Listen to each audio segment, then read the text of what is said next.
Good evening. Welcome to the, what is today, March 19th, 2025 Abington Finance Committee meeting. We are continuing to prepare for town meeting, going over the budget and the warrant articles. Tonight we will be getting an update from the town manager on where we stand, then discussing and voting recommendations on the warrant articles. We will have liaison reports, correspondence, reviewing minutes, and discussing our next meeting, which will be next Wednesday, the 26th, which will be our final meeting before the night of town meeting. So let's get right into it with an update from the town manager. Well, we think that we have a solution to balance the budget. Unfortunately, it does require, one-time sources of revenue, including some free cash.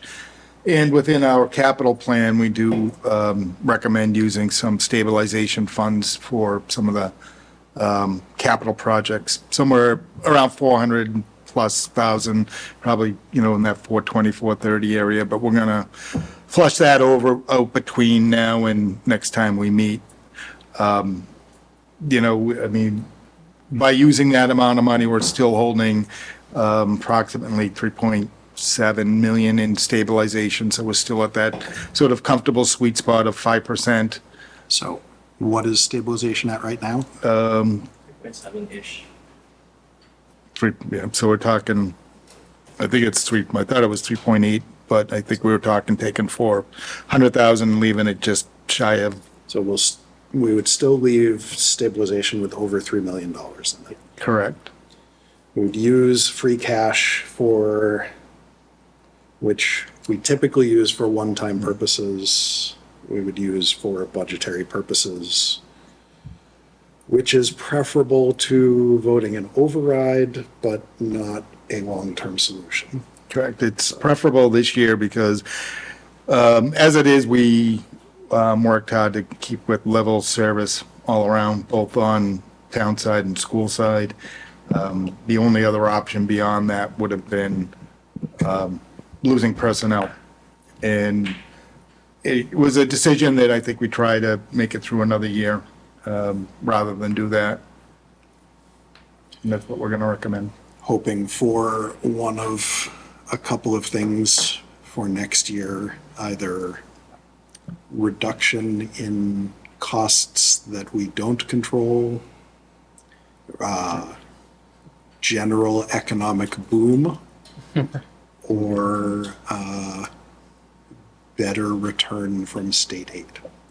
Oh, I think we'll need all of the above. All three. Yeah, I think, certainly some new growth would help. Our growth numbers have been terrible over the last several years. Hasn't been a lot of construction.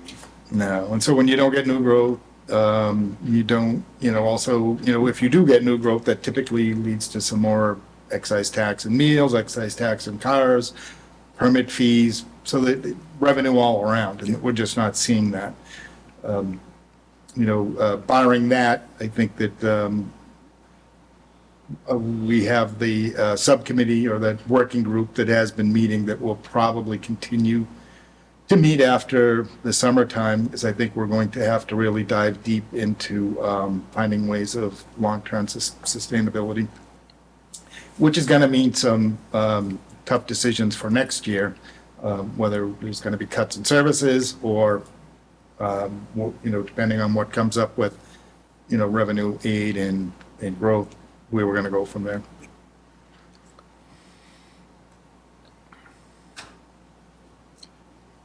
Anything else? No, I think we'll have our final numbers. Like I said, I think we're pretty comfortable where we're at as far as that goes. But we do still have some outstanding numbers as far as insurance goes, and a couple of other things that are important numbers just to make the final tweaks before we ask you to actually vote the budget portion of this. Would it be the budget and the capital plan, or just the budget? We can go over the capital plan tonight, and I'll make the recommendations on what I think, we do know there's just certain items that would be free cash, and certain items that will be borrowing, and there's some items that will be from closed articles from past years, and then some stabilization articles. So it's probably worth going over at this time, and then the committee can decide if they want to hold till next week to vote.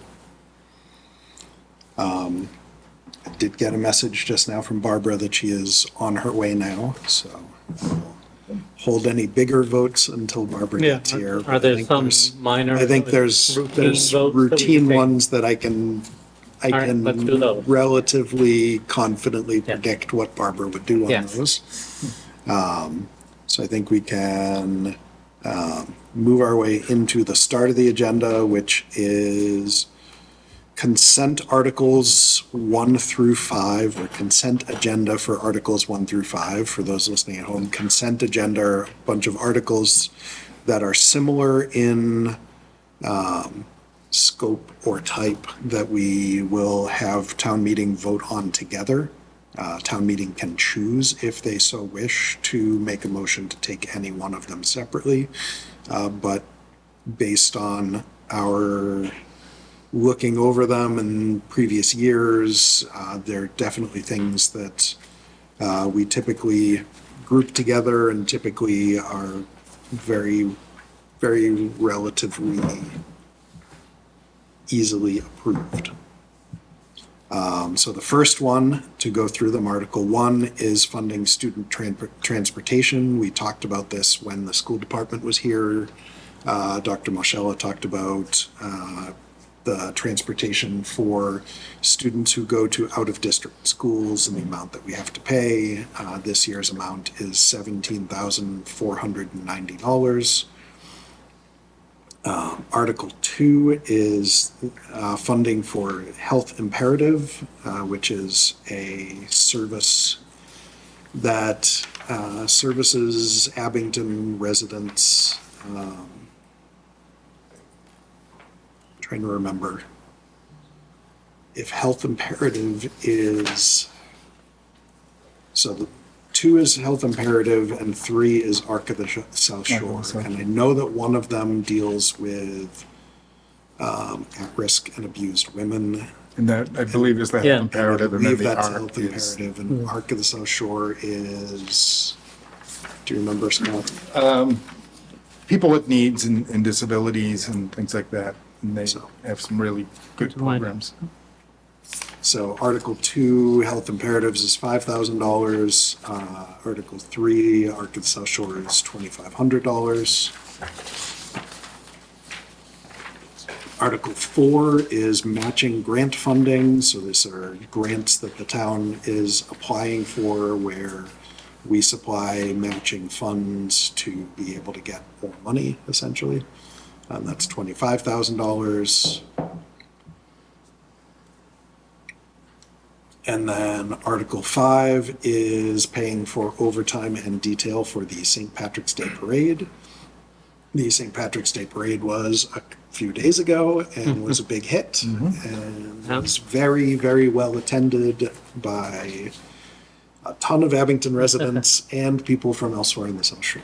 So, paying our police and fire and DPW workers who have provided overtime to work that parade, set up and clean up and stuff. So what's the proper motion? So the proper motion Is would recommend? be either to recommend or to pass over. So Abby knew this year, we might as well go over when we are making a recommendation on an article. If we are in favor of the article, we make a motion to recommend the article. If we are against the article, we make a motion to pass over the article. I think we can also make them, we also will, and these will be at the bottom of the warrant, we'll make a motion to defer to another board, often the planning or zoning board, if there are articles that don't really impact the finances of the town. Okay. We'll usually make a motion to defer to the board or individual that brought forth the article.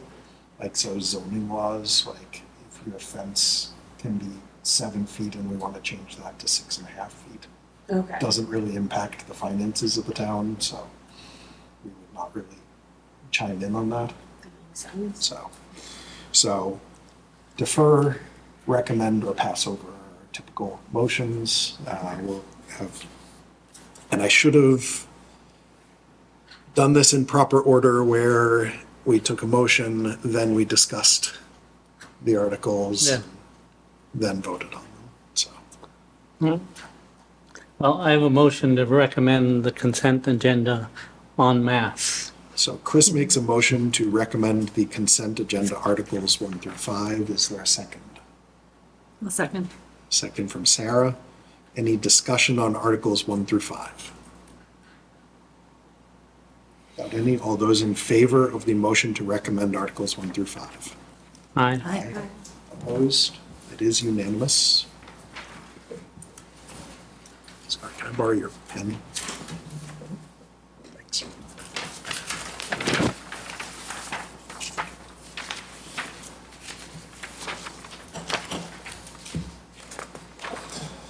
All right. Let me go back to my list of articles. Article 6 is snow and ice costs. I will save that for when Barbara gets here, Yeah, and Andrew will probably have to. because I believe there's stuff to discuss on that one. Article 7 is the trash enterprise fund, and I'll save that for Barbara. Then the budget and the capital plan, we will also save. Article 10 is the community preservation budget. Anyone care to make a motion regarding Article 10? Oh, Motion to recommend approval of Article 10. So a motion from Sarah, is there a second? Second. Second from Chris. Is there any discussion on the community preservation budget? I just have a question. So why is their budget separate from all of the other budgets? So their budget is separate because the Community Preservation Act sets money aside specifically to community preservation. It's money, it's not money that ever touches the general fund. Okay. It's a separate portion of our property tax. It's at Yeah, one and a percentage is 1.5%. What do we do here? Oh, we did 1.5. Yeah. I think it's 1.5%. There's a matching amount from the state. It's not, Okay. like, the state sets the percentage of what we gather that they match. Okay. That comes through funds from the Registry of Deeds. That makes sense. And so that money goes directly into the community preservation account, essentially. And that money is completely, like, by state law, that money is completely controlled by the Community Preservation Committee. Okay. We typically vote on it to recommend it, but we don't actually have any say for Okay. what they Okay. spend the money on. It is generally, the general practice is that they come here, they talk to us about what they're doing, we offer insight and commentary and questions, but generally their budget is theirs to control. Okay, that makes sense. I was just curious. Yep, no, it makes sense. It's not a straightforward part of the whole process because it's completely off to the side. Any other discussion on the community preservation budget? Without any, all those in favor of the motion to recommend Article 10? Aye. All those opposed, abstaining? It is unanimous. Article 11 is sick leave buyback for the water department employee. Is there a motion on Article 11? Motion to recommend approval of Article 11. A motion to recommend from Sarah. Is there a second? I'll second. Second from Abby. So this one is a contractual obligation for the town, for both us and Rockland. Rockland will pay their portion of it, we'll pay ours. So employee who is, I assume, retiring, who has an awful lot of sick time that is being bought back. Good for them. And this is coming out of the, So this comes Water out of the water, so, Say enterprise. yeah. Yeah. So somewhat similar to community preservation, water has their own funds that come from the water fees. And they have essentially their version of free cash, their version of like a savings account Okay. of whatever they don't spend in the year keeps rolling into that. They're paying that out of this. And if you notice, we'll talk about it when we go to the capital plan, the water items on the capital plan will come out of their account. They don't come out of Okay. free cash or the general fund. So, and here comes Barbara.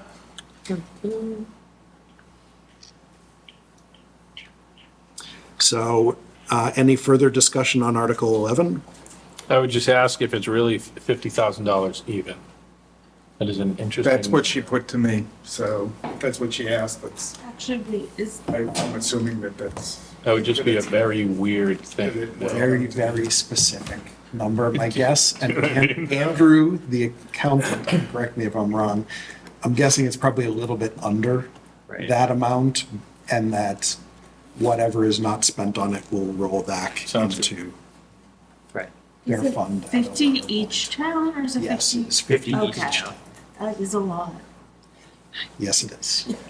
It's a lot of sick time. So it's a person who Yeah. did not take Good on this take sick person. time. Yeah, just, know if they were part of a bargaining agreement that obviously they've been here a long time, if they're retiring, we don't do that with bargaining agreements anymore. Yeah.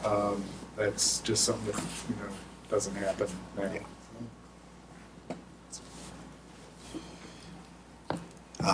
So for Barbara's sake, we're discussing. Sorry. That's okay. We're discussing Article 11 right now, sick leave buyback. We already went through the early agenda consent items, the health imperative and student transportation, Rockland South Shore, grant funding, and the St. Patrick's Day Parade. And then we approved the community preservation budget. there's a question from Sean. Oh, No, he's not.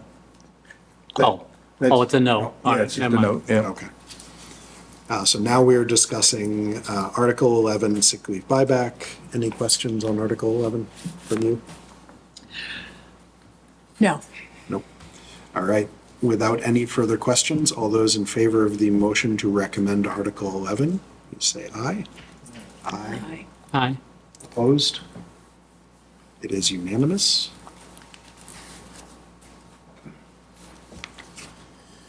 Do you want us to keep going with the light ones and give you a chance to get settled in, or do we want to hit the heavy stuff now? However you want to, How you feeling? I'm good. Ready to Good. roll? I'm ready to roll. All right, back the train up to snow and ice. Article number 6.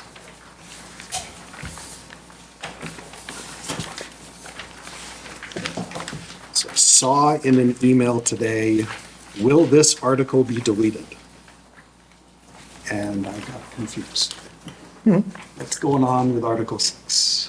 Right. So normally we'd use free cash to pay for snow and ice costs.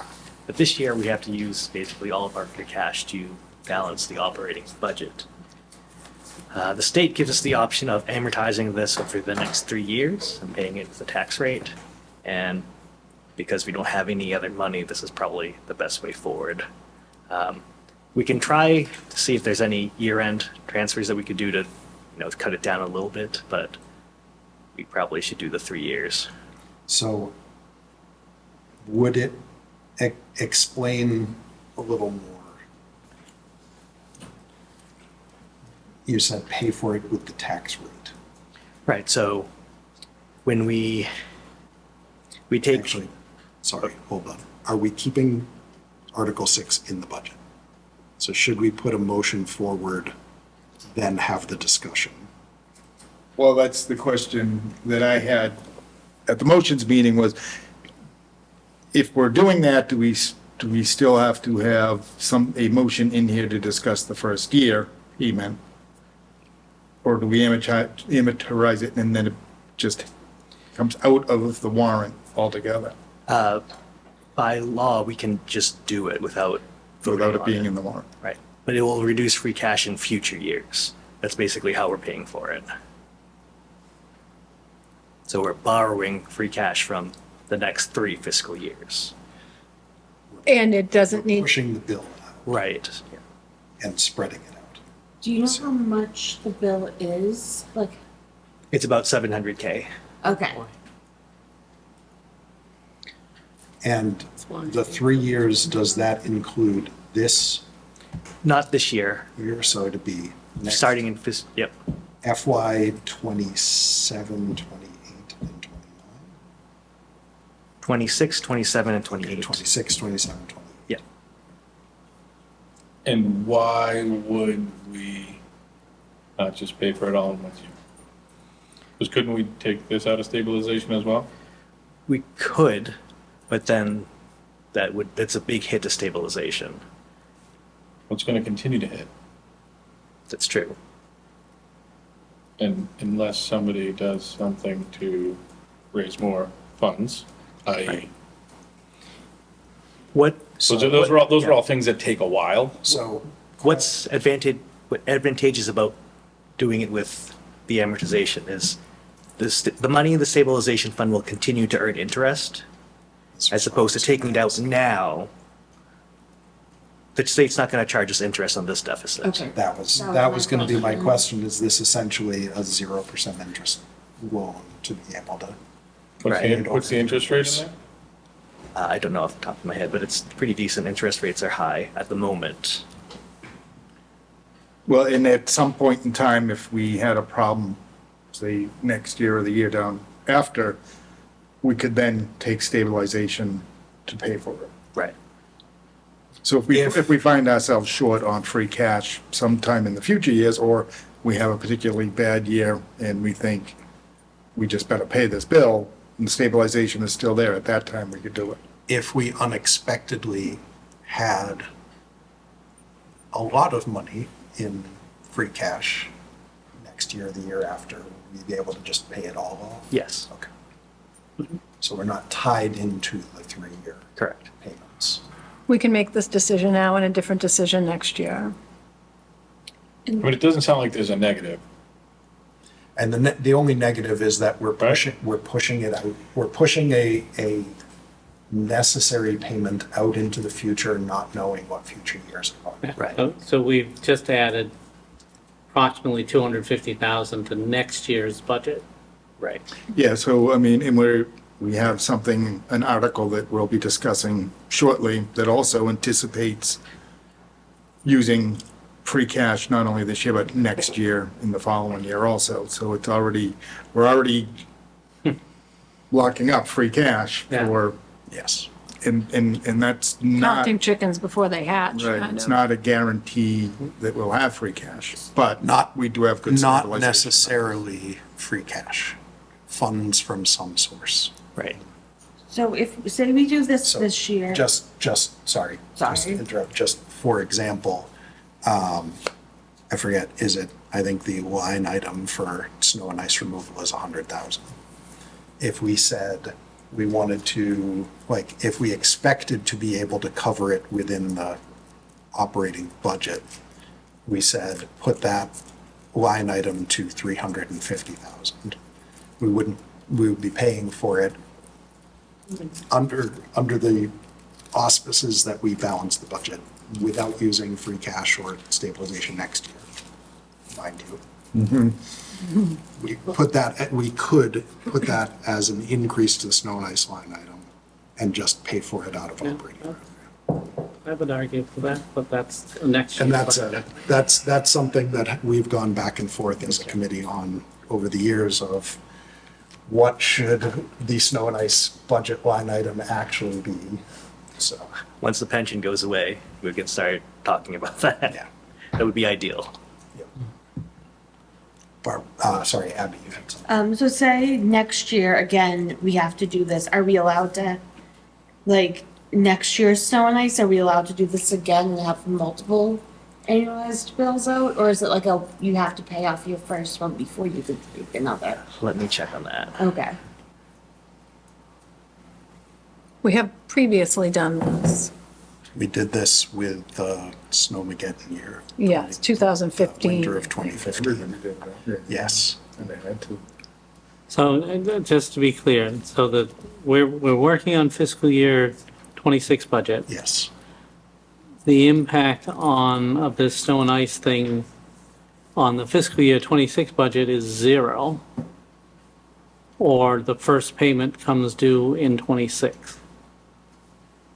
Would it essentially come due approximately a year from now? When we calculate the next round of free cash, that's when the first payment is affected. Because it's due now, Yeah, correct? right. It's currently due now, Yeah. but we're pushing off the payment. Correct. So we're essentially pushing off the payment until around this time next year would be the first payment. Right. Yeah, so it needs to be in the fiscal year 26 budget. If we were doing it in the budget. Oh, that's right. We're not necessarily doing the budget. But it's got to be paid in fiscal year 26 Like somehow. if we were looking at increasing the line item Yeah, by. And we're one-third not of doing the that amount, because we're we not could doing barely that get for there. this year because Yeah. that, we would just be looking at taking that right out of stabilization. yeah. So. Andrew, you mentioned year-end transfers. If, say, at the end of this fiscal year, we're in a position to have a portion of this available, would we be able to just kind of chip away at it and either Yes. reduce or eliminate the first payment? Yes. Barring something else more important that can't be deficit. Correct. Right. Other questions on this one? We get it. So, had a lot of discussion about something that we don't know if it's going to actually be a warrant article or not. If we are to do this, we would not need the warrant article, I think is what you were saying. Right. Because it's an administrative decision, so that it's Right. not required to go to town meeting. Because typically what we do with snow and ice costs at town meeting is we approve the amount that we are transferring from free cash or some other source to payment of Right. that. If we're not, correct me if I'm wrong, but if we're not moving any money to pay snow and ice removal, we don't need the article to say, hey, we're doing this with snow and ice. Right.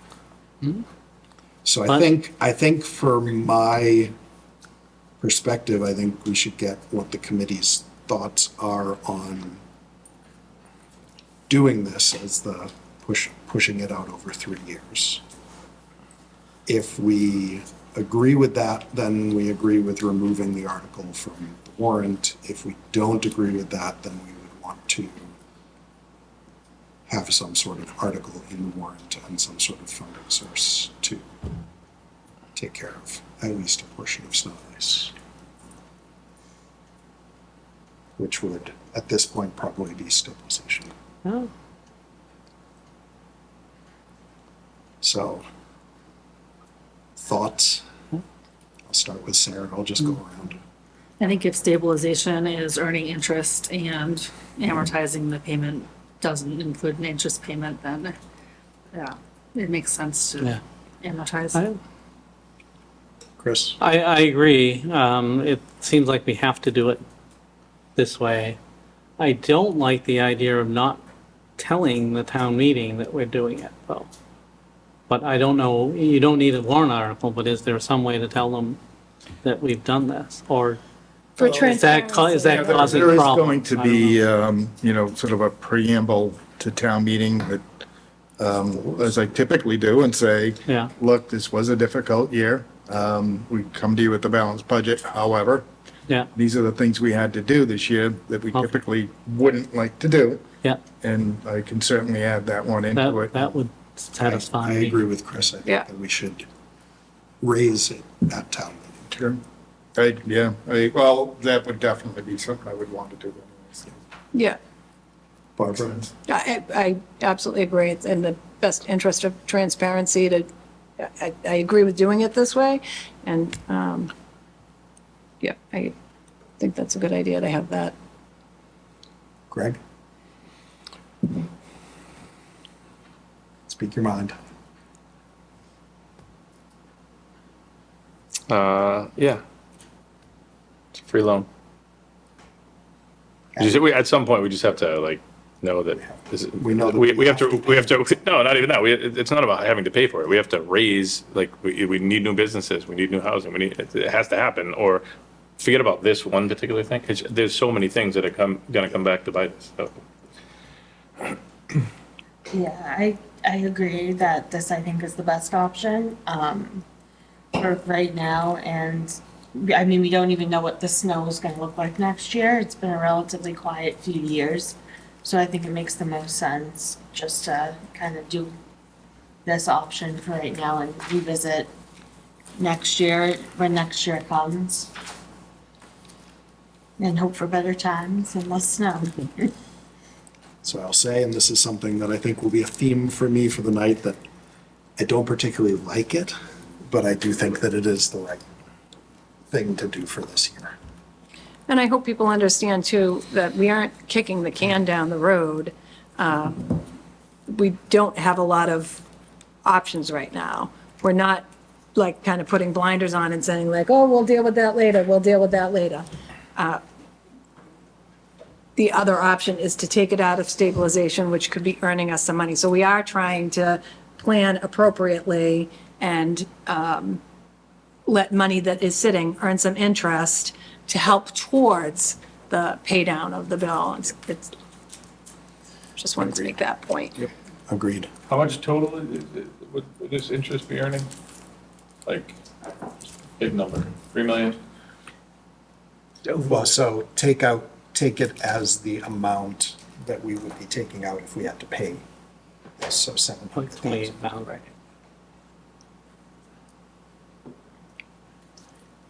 If it's If it's 5%, 700, 30, 4% of 700,000, 28,000. right, so, So making 28,000 by doing this. it's really not, so we're paying part of it, right, now? No, Not paying part of it at all. not paying part of it right When we start at the end of 20? now. This time next year. Yeah, Yes. Yeah, so it's less than 20. But something. 25. Yeah, probably 16, 17, I don't know. It's not a terrible decision. And there's no other budgets that you can do this with. Correct. Right, This is why we, This is why we underfund every the snow year, and put ice only line. 100,000 in the snow, even though it Even makes though no it's sense. never been anywhere close to that. Right. But once you raise it, you can't lower it. Yeah. Then you're locked in. Yeah.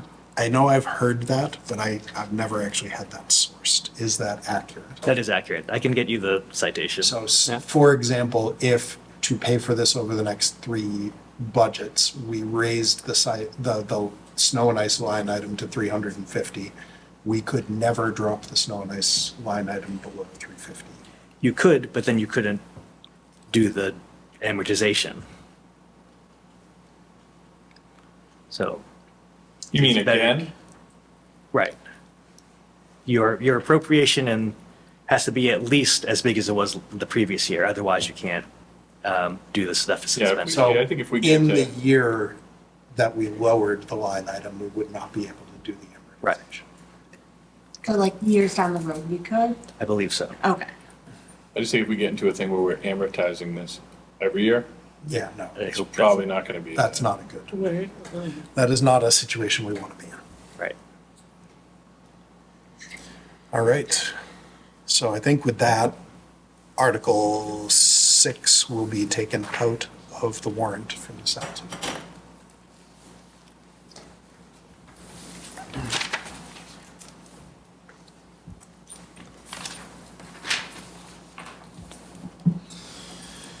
Article 7. Not giving ourselves a break here. Establish a residential waste pickup and handling and hauling enterprise fund.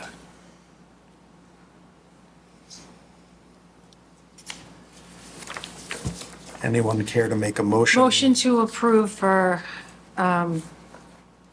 Discussion. discussion purposes. Motion from Barbara. Is there a second? Second. Second from Chris. Discussion on trash pickup, trash and recycling removal, Remind me when the informational is next Wednesday. March 26th, while we're in a meeting. 6 to 8 p.m. Pardon The me, Abington is what we're Senior Center. doing, Yes. Well, An hour before through the first hour of our meeting. I'll be here. I'll be there.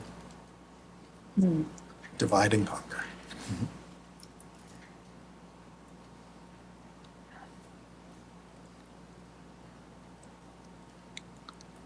So those who have not been following every meeting and every discussion about this at home understand what we are looking to do with this is establish a fund that fees for trash and recycling pickup will go into, that will pay for the trash and recycling pickup outside of the general fund and operating budget. The plan is for the first year, this year, the trash pickup budget to be paid entirely out of free cash. Next year, 75%. 75%. The year after, 50%, then 25%, and then fully paid for by the fees. So the fees would increase gradually over the next 4 years to get to about what they need to be to cover. As we have discussed at past meetings, this is either the model or close to the model that all of the surrounding towns currently are at, either a pay by bag or pay by amount or flat fee for trash removal. There are, I believe, Scott, correct me if I'm wrong, no surrounding towns that still have waste removal in their operating budget.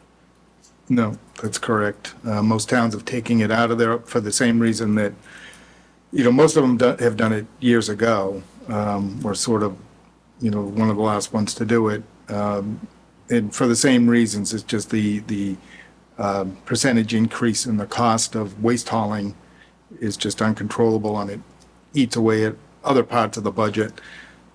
So yeah, we are probably the last town in the area to do it. There are different ways, most of them, and the one that seems to be the least disruptive and the easiest is just a set fee, an annual fee that's billed quarterly per household. And there are other models, like you said, where you buy bags, you have to buy special bags, and there's still a reduced set fee, but it's somewhat problematic in finding the bags, I think, or having to go to certain places and buy the bags. The way that we're proposing this one, as you said, it would be phased-in approach over the 5 years. The estimated quarterly cost per household when it's done in year 5 would be $97 roughly. We do have a senior discount built in for senior households of 70 years old and plus. And that is- 97 per quarter. and that one is basically half the cost. So yeah, that is the quarterly rate, so roughly $300 and something, $400, just under $400. That's in Roughly. FY '30. Roughly $1 a day. If you can just remind, Andrew, the percent increase in the trash budget and over the last 5 years is what? 56%. 56%. 56% increase since 2018. And this model keeps things as close to what the residents are used to as far as their trash pickup. Nothing They don't changes have on to their do end. anything different on their end. They will They will start receive a receiving bill 2 years from now. In FY '27, that's when they'll receive their first bill. The quarterly bill for regular household would be approximately $24.26, so under $100 a year from that first year. A senior rate would be half of that. That's in FY '28. Again, it'll go up, it'll double, but, those are based on our current projections on, what the current costs are. We're doing everything we can to try and educate everyone. This is driven, basically it's all on weight. It's the amount of stuff that we're throwing away and then the cost of hauling. There's fewer and fewer places for the haulers to bring this stuff, whether it's recycling or regular trash. There's just nowhere for them to bring it, so it costs more and more for us to dispose of it. So at our forum, when we're going to meet on March 26th, and I'm also going to have one that following Saturday, the 29th, a shorter version at the library. And basically, we're going to talk about, there are different things that we can do to help, reduce that. We'll have people there with some composting bins and stuff like that. When we ask you to close the covers, it's for a good reason, because when this stuff gets wet, it weighs more, Weighs a lot. significantly more, and that just drives up the cost, And if you jam it down in the bucket and and it won't come out, and that's not good either. So we're looking to help and find ways. We're not looking to, jam this down anybody's throat, but unfortunately, if we continue on this, we're going to have to cut other services at the rate we're going, just to be able to the tune of, Rush. give me the amount that the budget is that you would need to cut other services by in Well, order to pay that. So if This year specifically, it was what, 1.4? So we were looking at $1.4 million, I think, is what we were budgeting for it. Yeah, I mean, if we just went status quo, I mean, it'd be $1.2 million us is what we're that you would need to projecting cut from the in budget. services that we would have to cut. And that's a lot. That's quite a bit.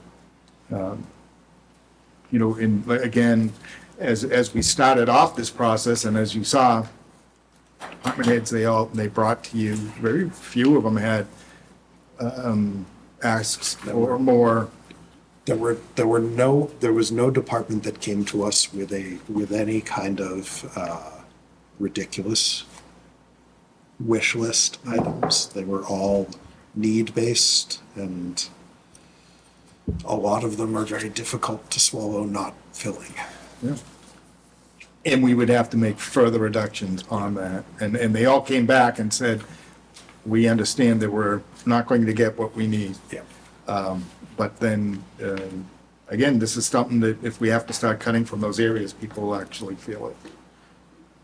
And as we discussed just last week, we're already well behind on our ability to repave the roads in the town and things of that nature that doesn't even get included in the stuff that we would have to cut.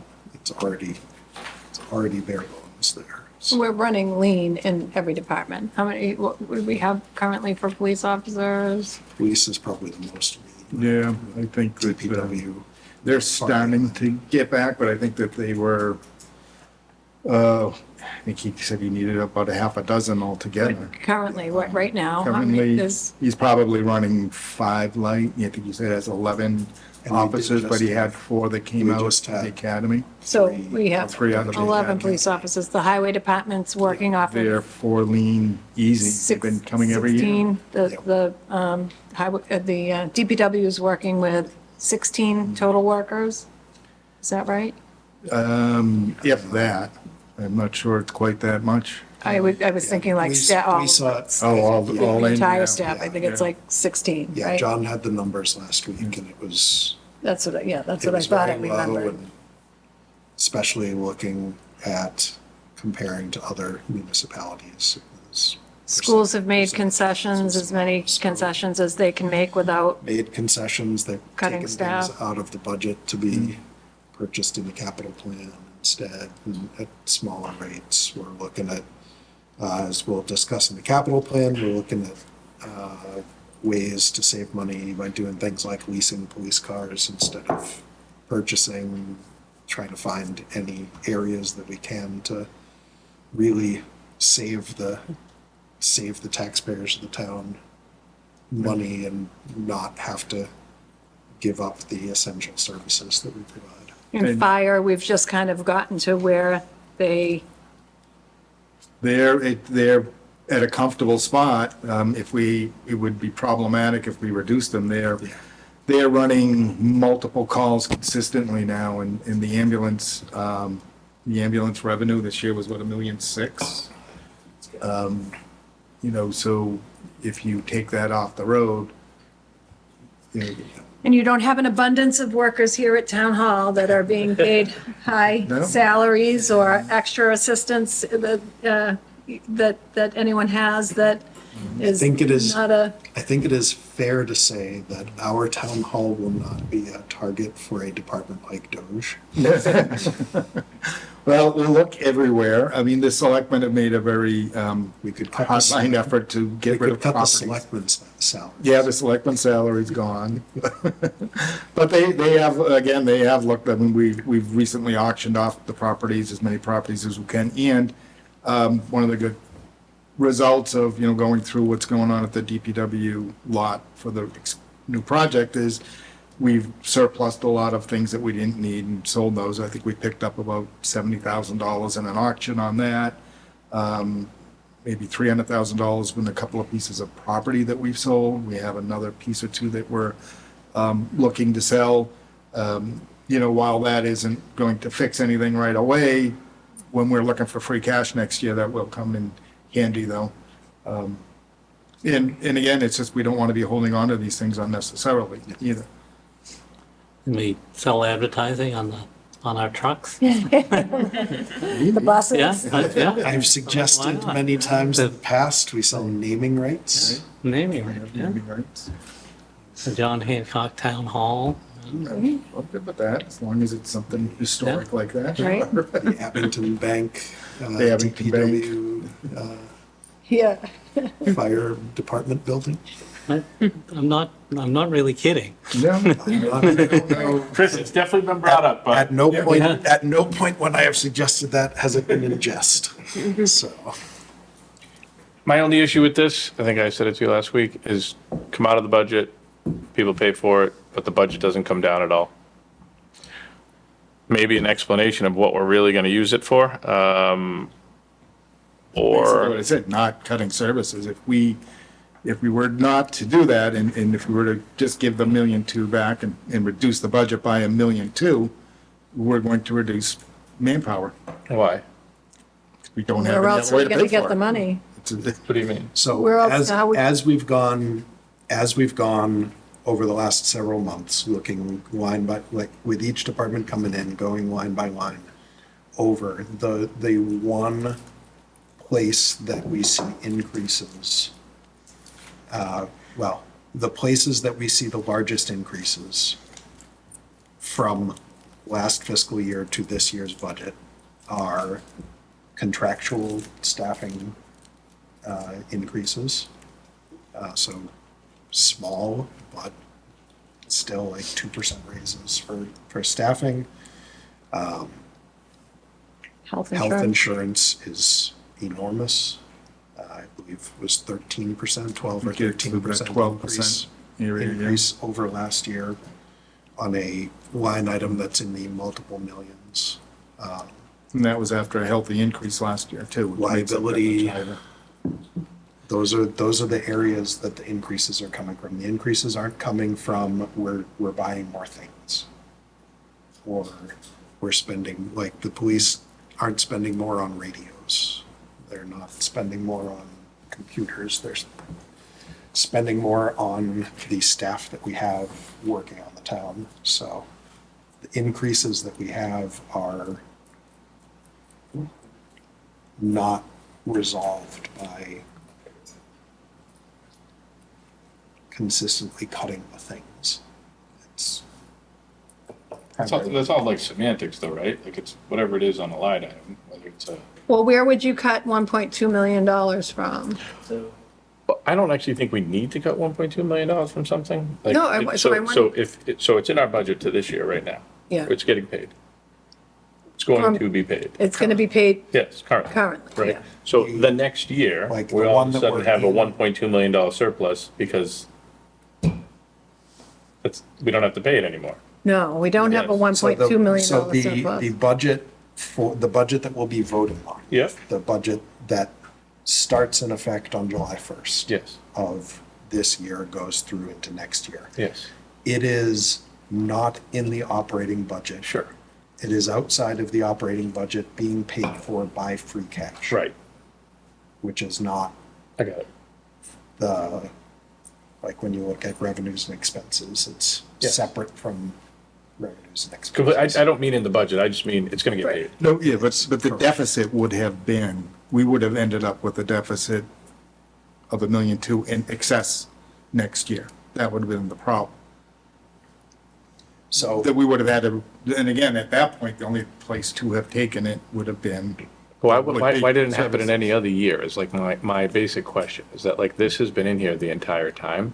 When you take something out, if you take out an expense out of your own home, any expense, if it's a normal expense, if it's a one-time expense a year, whatever it is, if you take an expense out, you should have that extra money left over. Unless you were in a deficit, unless you were in the red to begin with. Got it. All I'm saying is we probably have to look at other things no matter what. That, we Yeah. definitely have to. For- And I know it as- stinks because it's No. like people could keep coming in here and saying like, I need this, this and this. And we go, no, you can't have those things. But like we probably, again, it's a tough and it's a difficult decision, but we probably need to say, hey, that last year's budget maybe has to go down, which is a very difficult thing and nobody really does that. Well, because. just saying to do try to get that, on a I level think par at some point. I think on the budgets, like when they've come in, is there things that you feel that I could cut that? The difference is, I Without think- cutting personnel? Yeah, so unfortunately, your last statement is a difficult one, and it is, but those are expenses. And unfortunately, when you're running in the negative, it's a tough decision that people have to make, but like And what we are trying to do at the moment is we are trying to present a budget to the town that does not include drastic cuts for the coming year, understanding that if the trends that we have had over the last few years do not change, that we will have to do that in the future. and it only gets worse, right? Like, We will have to present a budget in the future that includes cuts that people are not going to be happy with. yeah, You're gonna have one or two choices in the next year. The next time we're going to town meeting, we're going to either things are gonna get really lucky and go well for us, or Or we're they're gonna be proposing drastic cuts or an override. That's the And- reality. In one addition of- to what we're doing right Yeah, now? This is in addition Correct. to what we're doing now. And one of the things that is not something that I understood before I got on this committee, that I think is good for people watching to understand is if we do cut employees, if we do go to the departments and say, hey, here is the number of people that we have to cut. The number that we would need to get to by cutting people is not the equivalent of what we have to cut because we have to pay those people unemployment. So to cut the amount of one person's salary, you essentially have to cut two people You lay two people off to be able to pay for it. to save one person's worth. So yeah, for, no, I get for it. people who are sports geeks like me, if you're looking at the NFL salary cap, the cap number and the amount that you save by cutting the person are not the same. There's dead money, there's bonus money, things like that in the NFL. It's a similar thing here where if we needed to cut, say, the salary amount of, and I'm only doing this as an example, please nobody in the school department be upset with me. If we had to cut the salary amount of 5 teachers, to cut that amount, we would have to cut 10 teachers. We're close, yeah. And what that would have to do to class sizes and things would be significant. So we're trying to avoid that And plan appropriately. and plan appropriately. We have a way to do it that is, as I was saying before, not ideal and not what we would prefer to do as far as how to balance the budget this year, but it's a way to balance the budget without making those kind of cuts this year with the hope that the economy improves and we do not need to do that next year, but knowing that Or that there's- costs but decrease. knowing that there's a strong possibility that we will need to do The, My microphone's light to is blinking. Greg's point about we're taking $1.5 million out, but that $1.5 million is only like, what, maybe 1.5% of the overall budget. Yep. The budget itself, if we did nothing, is going up maybe 3% just based on increases in contracts and health insurance. So taking that 1.5% out isn't offsetting the 3% that's just getting added in by doing nothing. No, I get it. Yeah. I just mean at some point, it might even be worse than 3. Yeah, oh, yeah, So absolutely. it's probably And maybe closer to 4, maybe. And I understand totally and get your point of if you're taking a cost, if you're taking a cost out of your household budget, like if you're saying like, hey, we've been paying for Netflix and now I'm not paying for Netflix, you've got that, whatever the amount, Yes. $15 a month or whatever it is, to go back into your monthly budget.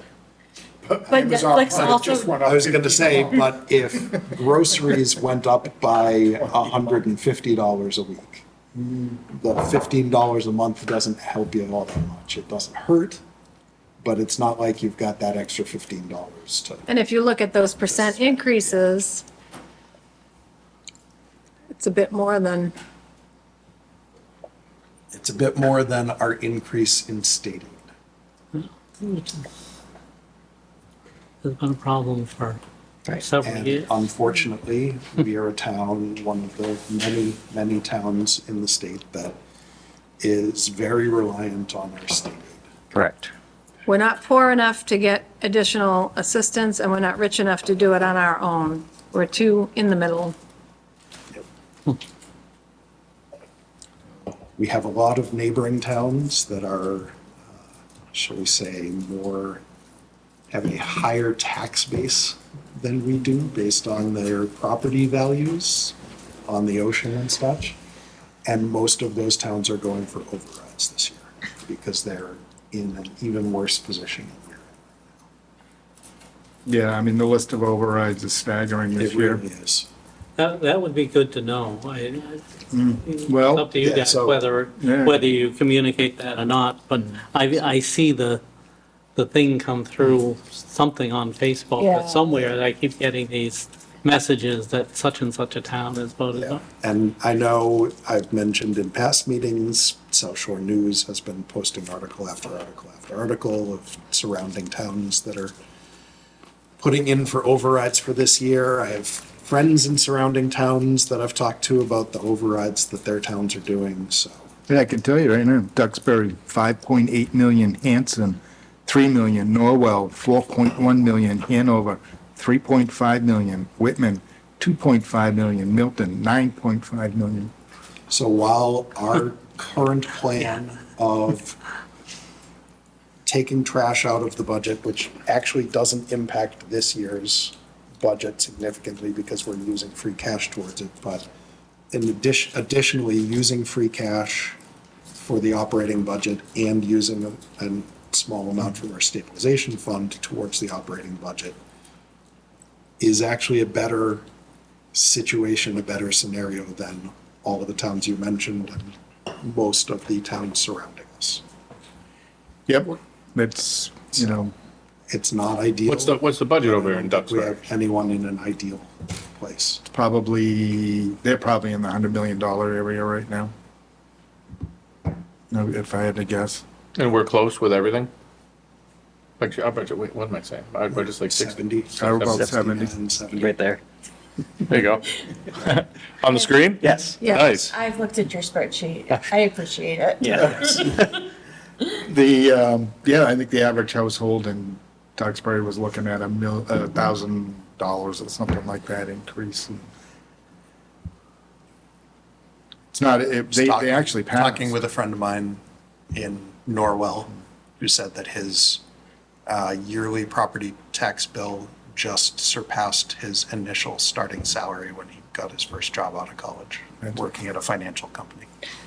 And their trash is not in their tax base. It is not. No, it is not. So we're certainly not in an ideal position where we are this year, but we're also not in the worst position. We're in a better position than We're in a better towns that are position having than a a lot of our 9 point neighbors are, which, That's something, $9.2 million. $2 million override. so. It's Milton. Still, that's, And, They're asking. and to point out, Milton rejected the MBTA communities thing that we adopted last year and lost a lot of funding. because of that. They may not be as successful on getting grants as we are. And then had the state dictate what to do, what they had to do to meet those requirements anyway.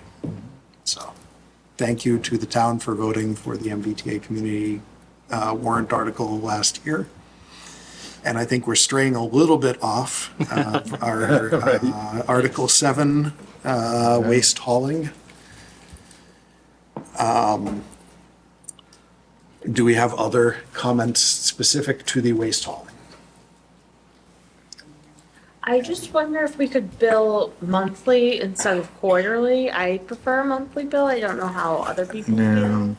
It costs a lot of money Okay, to that's, send out the bills. that's fair. Because we still send everything out by paper. Yeah, that's fair. If it were, I know. Even if we don't, you can't get online to pay. if it Sorry, were Greg. all electronic, if it were all paperless billing, it would be a little bit easier. I just know For I us have to like do. my week by week routine and it, That would be a good thing to work towards for the state who dictates the terms of that. Yeah. yeah. So perhaps reach out to your state representative or state Yeah, senator. I think as time goes by, you will see that that's going It- to it's be inevitable. Yeah. it has to It happen. has to, You have to, like, I imagine at least personally, that they will work towards the ability to do that with a requirement of providing a paper option for those who choose it. Because there will definitely be people that don't want to do that, especially elderly. well, right now, that's, yeah, we still get quite a few seniors who like to come in Yeah. to town hall and Yep. write the check. And you need to be able to And provide. we get some non-seniors that like to come into town hall because they can't If get we online. can, if we were allowed to do something that would decrease our administrative costs on that, that would be nice. Yes. Roughly, what do you think the cost is for that? To Bill quarterly, mail. Mail and We receive. talked about it, And I think Lindsay probably. we has the talked about numbers it on with Lindsay a couple of weeks ago. I mean, if we had 4,000 households, $2,000 easy. Each time. But then you gotta take it in, someone's gotta count it. Process it, yeah.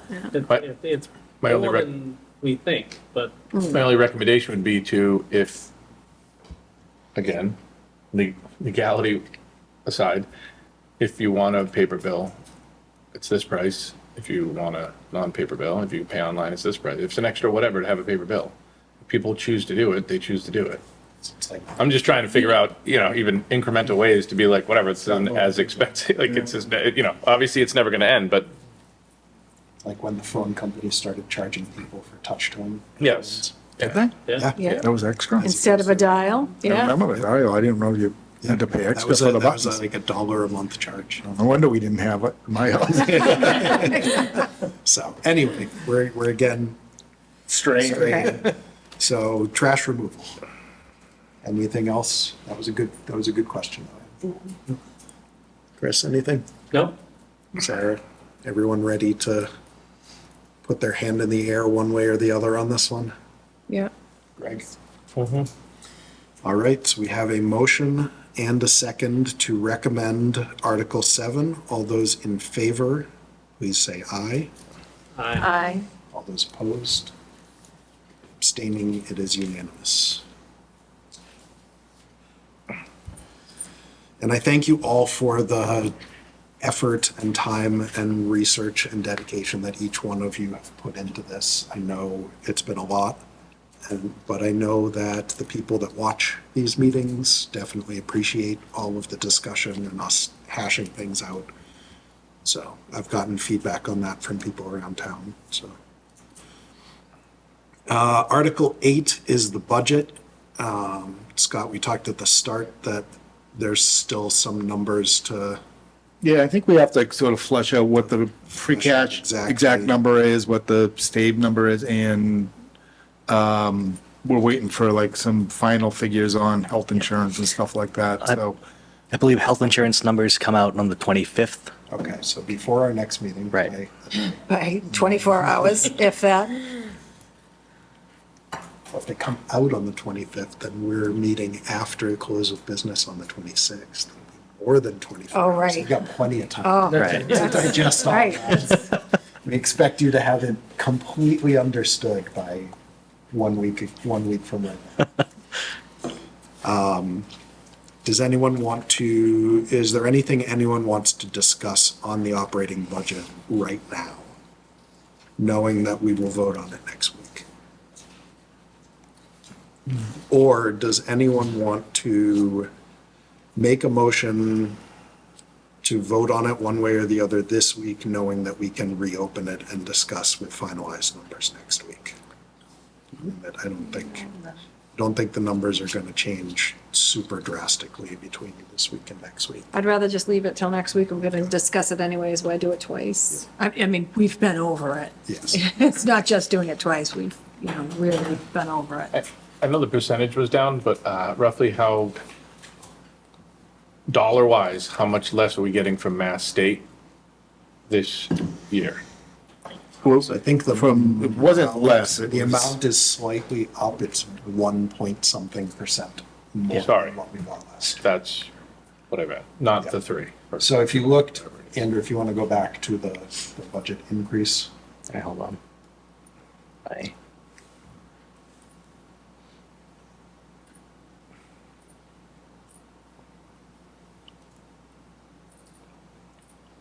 So if we look, no, back, Oh. sorry, back to that one that you had.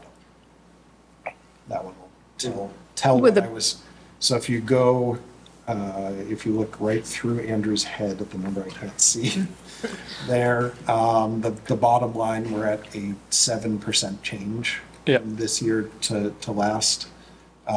Different departments have different increases, but generally for most of the town employees are collectively bargain salary, like collective bargain, their Contract. salaries are under collective bargaining agreements. Almost all of them have a 2% increase. The amount of change in our state aid is less than that. So inflation and other costs, the health insurance costs, et cetera, those are all dwarfing the 2% salary increases. Right. But even the 2% salary increase is more than the increase that we got in state aid this year. Right. So it puts us in a very difficult position. So it was less than 2% was the increase. Yeah. And it was, the percent increase this year was, what was the difference from the previous year? Right, so prior year was about 2.2%, and this year net was 1.6%. Right. So it was a, So last About- year was already a small increase as well. And I know you probably don't have this, but the overall state budget numbers, I believe it was a proposed 7% increase. so they're spending more money elsewhere. Just want to keep putting it out there. Yep. Yep. And if people who are watching this feel motivated, they can certainly call their state representative or state senator, Allison Sullivan Almeida or John Keenan. Feel free to talk to them about the priorities of the state budgeting process. We would certainly not be upset by that.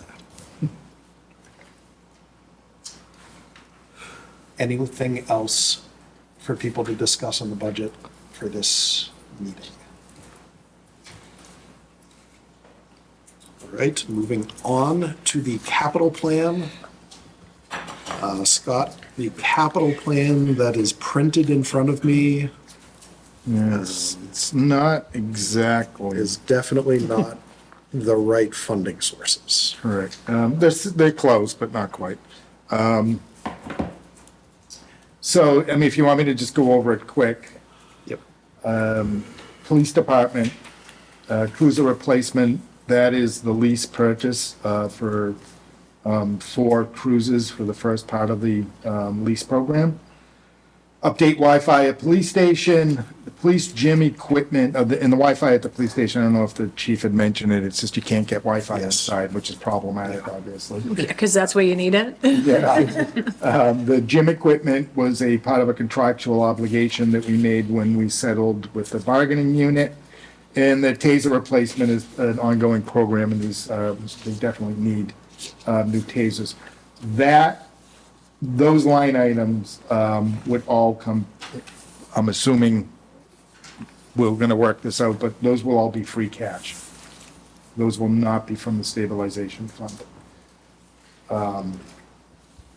If you go into the Department of Public Works section, the first one is a dump truck, purchase and equip a dump truck. We're closing out an old article to pay for that, or several articles. That will be part of the motion, that you're gonna have a long motion on this one. I'm Awesome. sorry. Do not I would get rather, sick, Matt. I would rather have a long motion to close out old articles than to need to take money out of stabilization. Barbara said don't get sick. So I heard, Yeah, right. I heard. Number 2, asset management software. This is, John had mentioned this, this is actually the second year of implementing that. This is actually a recommendation that come out of the OIG, and it's important we do it. Safety bollards at the town buildings, these will Primarily senior center, we talked about. primarily senior center. I'd like to get a couple, anywhere we have We want to head-on make parking sure to an that office. we protect our buildings. There have been issues, not just see it a lot in town the buildings, but you've seen it a lot in the news. We saw it a few years ago at JP Ryan's, car drove. It just happened at the dollar store. Happened at the, And yep, then at the in Dollar Hingham Tree up at on- the, up on Route 18. across Hingham from at the house. at Yes. the Apple store in Hingham last year. There's one plaza in Duxbury where the post office is, that they just put up bollards. And then after, 20 years of the fire chief and I saying, you gotta put up bollards here. Once a year, some store in that building, once every year. Somebody goes Yeah, through. yeah, they finally did it. So those first ones I read, so the dump truck, miscellaneous old article, 2 and 3, asset management software, safety bollards, Yes. that'd be free cash, Not stabilization. not stabilization. Those ones are free cash. Stormwater. MS4 stormwater project, that is, we actually have to build a, John had talked about that, we actually have to build a retention basin. It's Oh, yeah. for educational purposes. That is a borrowing article. And they're gonna do at Arnold Park Yep, the Arnold Park and right here at Town Hall. and, yeah, 2 of them. So that one we're recommending that we borrow for. All of the water department articles are, Water returned earnings. so Retained right up earnings. to number 14 are FY26 water retained earnings. And then when you get up to Article 15, which is the storage tank cleaning project. That is going to be current year retained earnings because they want to do that project in the spring. Okay. They want to they have an opportunity to get it done sooner than later. So they'll use They that use from current this year year. money and it'll be a current year article. Something that we normally, in the olden days, I guess we do it in We the would do special. in the special. Yeah. Right. Yep. The olden days. All right. Olden days of a few years ago. Pass the basket, please. School department, we have laptops and instructional materials. That would be free cash. And Strawberry Valley Golf Course, the land development improvements, tee box renovations, and some building maintenance. That is out of their retained earnings. Did they come? They came before us early, huh? Yep. Last week. Well, one of the board members came last week to talk about a couple of the warrant articles, but they, as a department, came in, I think, January. Yeah, they were like early. One of the first that we talked to. Well, and then finally, you get to the town manager request. That town manager. I know, he always wants something. So the Cotter Room HVAC replacement, that was the emergency that repair would be on this this- that you guys this one. insisted on. So I thought I was just having a hot one. we were actually hoping, we were hoping to use some ARPA funds on that because we had done that in the past with library and stuff, but they didn't approve it at the end. So we're closing out some old articles to cover the cost of that. While we're there on that, what is left for opera funds? Nothing? Nothing. Okay. The 2 through 8. So the town hall building repairs, that's actually was a $200,000 item that we've whittled down, and I'll come back for other things next year. But there's a lot of things that just hasn't been done in this building in a while. So goes to the point earlier about we're trying to find anywhere that we can to not spend. To not spend money, but we definitely have to do some things here before they get worse. A consultant that is to help us with putting into place some financial and procurement policies and make some recommendations consistent with the OIG reports. Library HVAC, For those watching OIG reports. Office of the Inspector General. Library HVAC engineering study. Deb Grimnett, I think, talked to us about Yep. that. That's a system that's a very complicated system that's held together with duct tape every Baling year. wire. So we need to come up with a permanent solution. ADA improvements at the memorial building, that is where the AMVETS meet, the veterans, and it's not very accessible. So these are just some minor improvements, but there's still a lot more to do there. Those items, in regional emergency dispatch services, that's the full year of that, the first time we're paying the full year.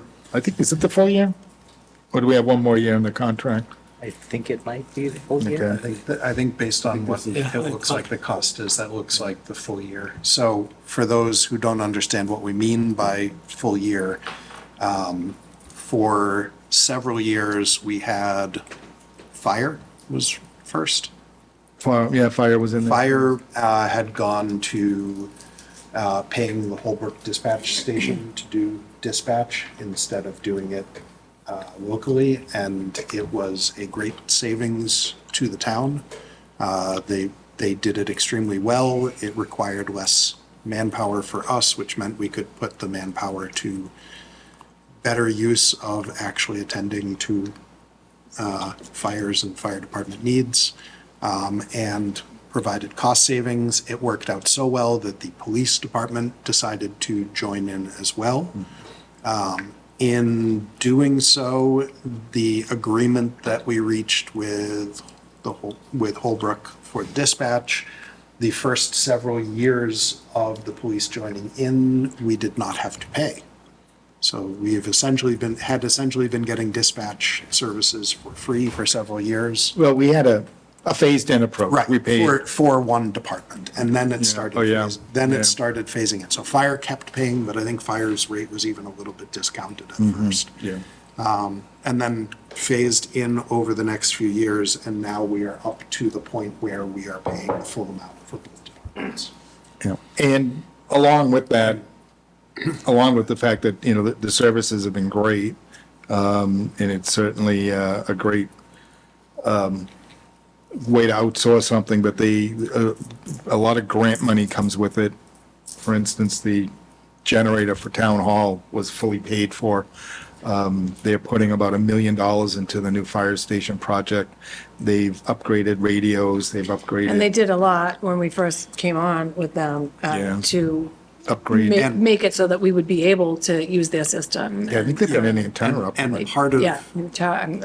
if, for those who are listening to this and saying, how the heck is Holbrook doing that and providing all this stuff, they have, is it 13 towns now that are Yeah, there's a lot of part of this towns that- program? So they are consolidating the work into one place, and kind of like the South Shore VOTEC with 9 towns paying in, it makes the burden on each town less. It's been a very good service and project for all of the towns involved, including Holbrook. Yeah, and there's probably very few towns that haven't gone this route at this point.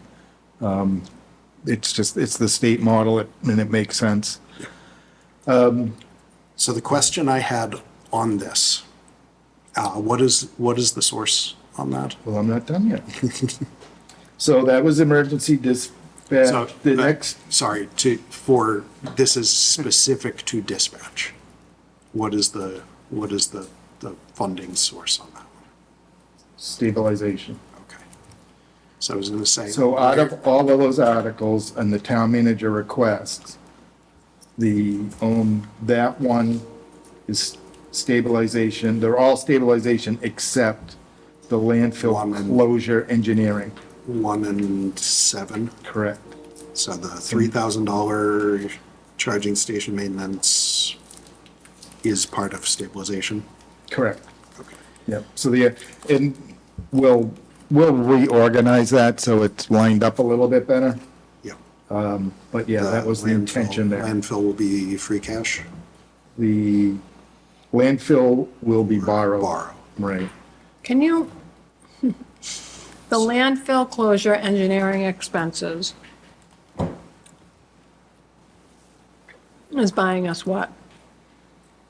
So we have to close the land, we have to cap it, and we need to get a permit for it.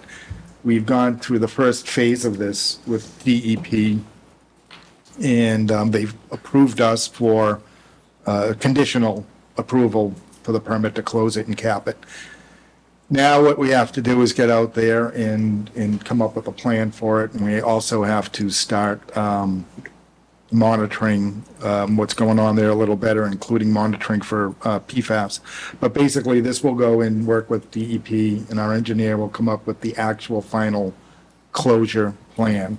There We started this, are wetlands on either side of it. I don't know, I'm sure you guys are more familiar with it, but when you pull in, I guess both sides have wetlands on it. That's part of the closure. Part of this is what's going to happen to those wetlands, because we can't just cap it without stuff going into the wetlands. So do we have to, what is in the wetlands, do we have to take it out as part of the closure? I know we started it years ago. I mean, it sat dormant. we've been paying for every year we have to pay for the monitoring of it, correct? We pay, I think I carry $40,000 a year right up until now for monitoring. I feel like we already had an article years ago for the engineering. You had an article years ago to come up with conceptuals on it. Okay. And then we brought those conceptuals back about maybe 3 years ago when we decided, all right, we have to move forward with this closure. Actually, it's been a year and a half, 2 years tops, because we brought it back, we reintroduced it, the selectmen hadn't, we really weren't aware of what, it was a new board of selectmen at that point, and I was new. So we reintroduced it and looked at what everybody had, you know, you had several options at that time on what a closure would look like. And then we decided what the closure option to go with was, we've been working with DEP for a year and a half to get the approval to go forward and design that final. So are we, so we still need to pay the 40,000 to monitor it while we are Yeah, doing that price has the gone up. engineering, the closure engineering expenses? Yeah. Yeah, and that price now, and actually I just got the new cost on that, because now we have to monitor for PFAS as well. And so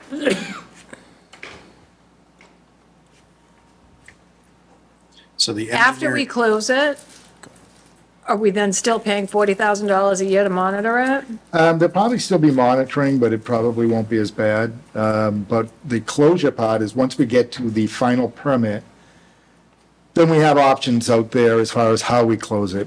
We could put it out to bid and have a turnkey operation where we sell it or sell, basically somebody will pay us, they'll come in and they'll get the dirt and clear it, cap it, and we'll actually generate revenue from it.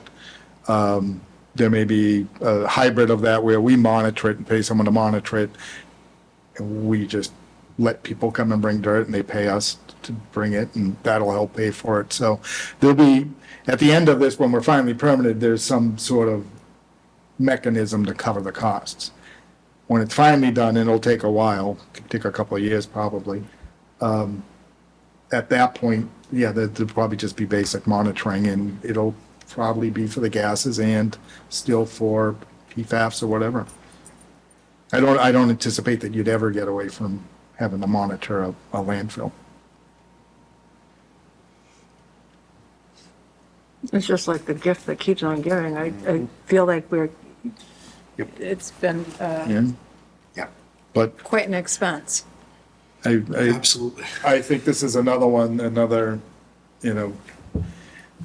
almost every town has one.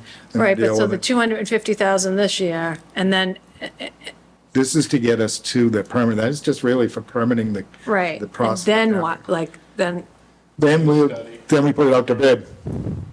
Once that's done, we have a permit. and what do you think, what are you thinking for a dollar amount? I don't even remember. I'd have to look at the notes. We've talked about it. It could generate $500,000 easy.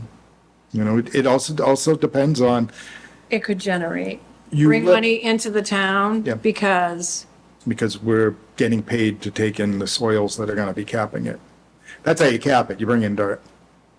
someone wants to get rid of their dirt. Everybody wants to get rid of their dirt. And so we let them dump their We dirt. charge them to We do it. charge them. And we know that that's clean dirt? It's all tested and it gets tested Okay. as it comes in. That's where, I say again, there'd be a third-party test, but that all gets paid in and paid as part of whoever's bringing that dirt in. We either hire somebody that runs it for us and does the whole thing, or we have a consultant that's down there and we So have. just for the purposes of if we're discussing this at town meeting, lead with that. Lead with something that, I don't know, we've been I talking mean, about. Greg was just saying. we Lead- need to find lead ways with- to Someday make we're some gonna money. Lead But that's lead just with gonna, these are the things that we need to do to be able to get to the point where people can pay us right, And make our to money back. generate, yeah. to. Yeah, That's- it also depends on, everybody wants to get rid of their dirt when they're digging up dirt and they're building stuff. So. If the people aren't building, if the then nobody's got economy dirt is to get bad, rid People of. aren't building, there's no dirt. But then so we're- to cap it, will we break even, do you think, or I think we would eventually make money. make money? If Okay. I had to guess, but anything can happen. Right, depending on, yeah, okay, all right, Depends on the sorry. price of dirt. Yeah. So it's not nice, it's not the nicest dirt. We're not getting clay sand. Okay, yeah. So, all right. So the question that I was going to raise when I asked about the source for dispatch is a similar question to laptops and instructional materials on the school capital plan is Should it go into a budget? if we are using free cash for many of the things on the capital plan, including some of those, and we're using free cash to balance the budget. and those are really operating budget items, should we put them into the budget, take them out of the capital plan, move around which things we're listing as stabilization, which things we're listing as free cash, so that the budget accurately reflects what are actual operating budget items? At this point, Because when we're in past years, for example, with the laptops or like curriculum or something, when we've taken it out of the operating budget, it's been to be able to pay for it with free cash. If we're using the free cash to balance the budget anyway, we're not taking it out of the budget to pay for it with free cash. right, I hear what you're saying. So. We're very far Yes, I along know in the process. I'm treading into your territory with the accounting here, but Yeah. I hear what you're saying. We're very far along in the process, so Yes. it'd be kind of a difficult undertaking to recalibrate that. But it's something that we will do next year. hopefully we won't need to do it next year. So I would throw hope out the window. I'm going to continue being optimistic until I can't. So any other, so that has taken us to the bottom of the capital plan. Any other questions, discussions? I have like a logistical question. Yeah. I don't personally want to, but say we're at the meeting and someone wants to approve of everything but one. They can make a motion to Okay. say, I would like to amend the article to remove X, Y, or Z. Okay, I was just curious. Generally, that doesn't happen, but it is not out of order for someone Okay. to do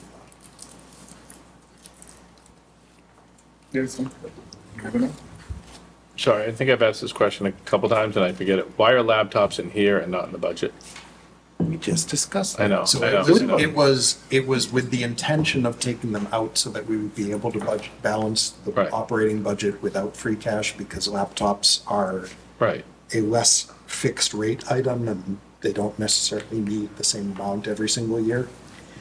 Well, So it was taken out for the purposes of, let's get the operating budget to a spot where we can balance it without using free cash to stabilize. I never wanted the laptops in the budget there's personally. there's Most folks do, and I understand, but I felt it was better to have them always in free cash for the purposes of, yeah. But I do understand the point of why you would say that. there's an important point here. When we appropriate money to the school department, the town no longer has control of that. When we appropriate with free cash, then there's a little bit more. More say over what it's Right. used for. So in this article, we're saying, for example, the laptop line is 240,000 for laptops. We are saying, the town is saying $240,000 from this particular article needs to be used for laptops. Laptops If- only. If we are just putting the 240,000 into a line item in the school's portion of the budget, they can move that around if they don't spend that much on laptops. They can spend it on something else. This doesn't allow them to. So is the budget not as itemized as like the green budgets we were looking at then?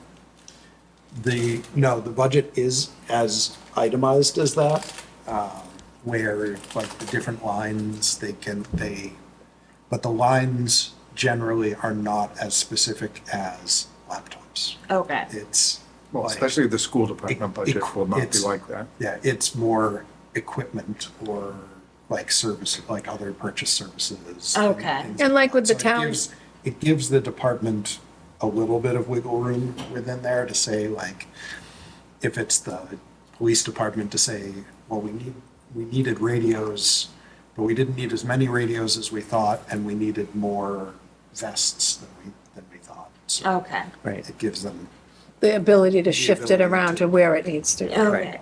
So when you look at the town meeting warrant, once it's eventually complete, you'll see two line items for each department, Okay. salaries and expenses.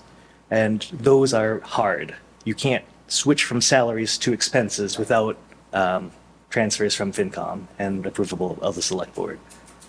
But if you wanted to buy more, copy paper and spend less on, I don't know, something else, then that would be fine. Okay.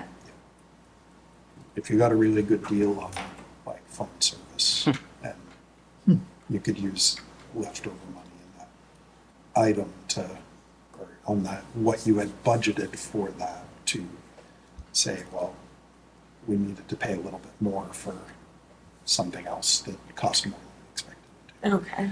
But there's a little bit of leeway, not a lot of leeway, so that it can't be just like, they can't like use like Andrew said, they can't use it to pay people, or they can't use the money they're supposed to pay people to buy stuff. Right. Without asking. Right. Without approval, they can't like just use it to throw parties or something like that, so. I use terrible words sometimes. I meant to say, not why did it come out of their thing and go in here? This was in both of these things, I could be wrong, they were in their actual budget, no, in the beginning? No, they've asked. That's whatever. But, well, the instruction materials were in the school department. Right. Expense line budget, that's something that's always in there. Yep. Laptops haven't been, since I've always tried to make them free cash, because my point is that's something that we may not always need to spend $240,000 on every Yep. year or whatever, and more control of it. So, but the instructional materials was in their budget. They said they would take it out and we would use free cash for it normally, because it's something that they have to buy every year. Yeah, so more of my point was somebody's budget comes down, stuff comes over here instead of just the budget going down. Sometimes. Their budget went down. Yeah. Not all of it. No, I'm just saying in these specific things. I was just trying to get, if the 400,000, whatever they asked for in the That beginning, low- if that they're down. lowered their That budget. lowered- Right. That lowered Correct. their budget by that amount Right. in the case of those two items. Because we were asking them to make Cut. cuts. And those weren't. So the they had only to find a way things. to make cuts. Those weren't the only things they cut. No, I get it. My only point is it's not, you're not really cutting. They're cutting from their budget. They're not doing without.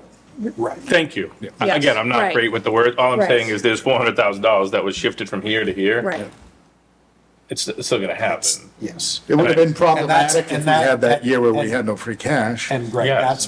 that's why I was asking, do we put this into Yes. the budget? Because it's operating budget. And again, Scott disagrees on the laptops. is it, We're okay with that. do you have Disagreements are figures fine. on the last time we purchased laptops? I can get them. At the end of the day, if you guys really want them in there, they'll go in. Do you know off the top of your head, just even rough number, when was the last time we purchased and what that was The for laptops? Yes. Last year. Every year. Purchase them. We have purchased them every year since we started, Roughly this number. Yes, roughly. roughly that number. So that's so if we've done it every year, it would, Some years, some years we have been able to do that as a operating budget cost, and some years we have needed free cash. yes, I get it. There are several items, that being one of them, police cruisers being another, where Just Googling. there has been a debate as to whether it should be part of the operating budget or Right. not. And the argument in Scott's favor is, like with police cruisers, when COVID hit and we needed to scrap a bunch of things from the capital plan, they just didn't get cruisers then. Right. So it was not an operating budget thing because it was something that we could go without in a time of great need. Right. So to your question, what was spent? So it looks like when we voted at the April 2023 meeting, there's only about 11K left of that appropriation. So they are using it. We'll close that up next year and use it. Possibly. And if you look a few lines down from the blue, it was 240 appropriated for 25, FY '25.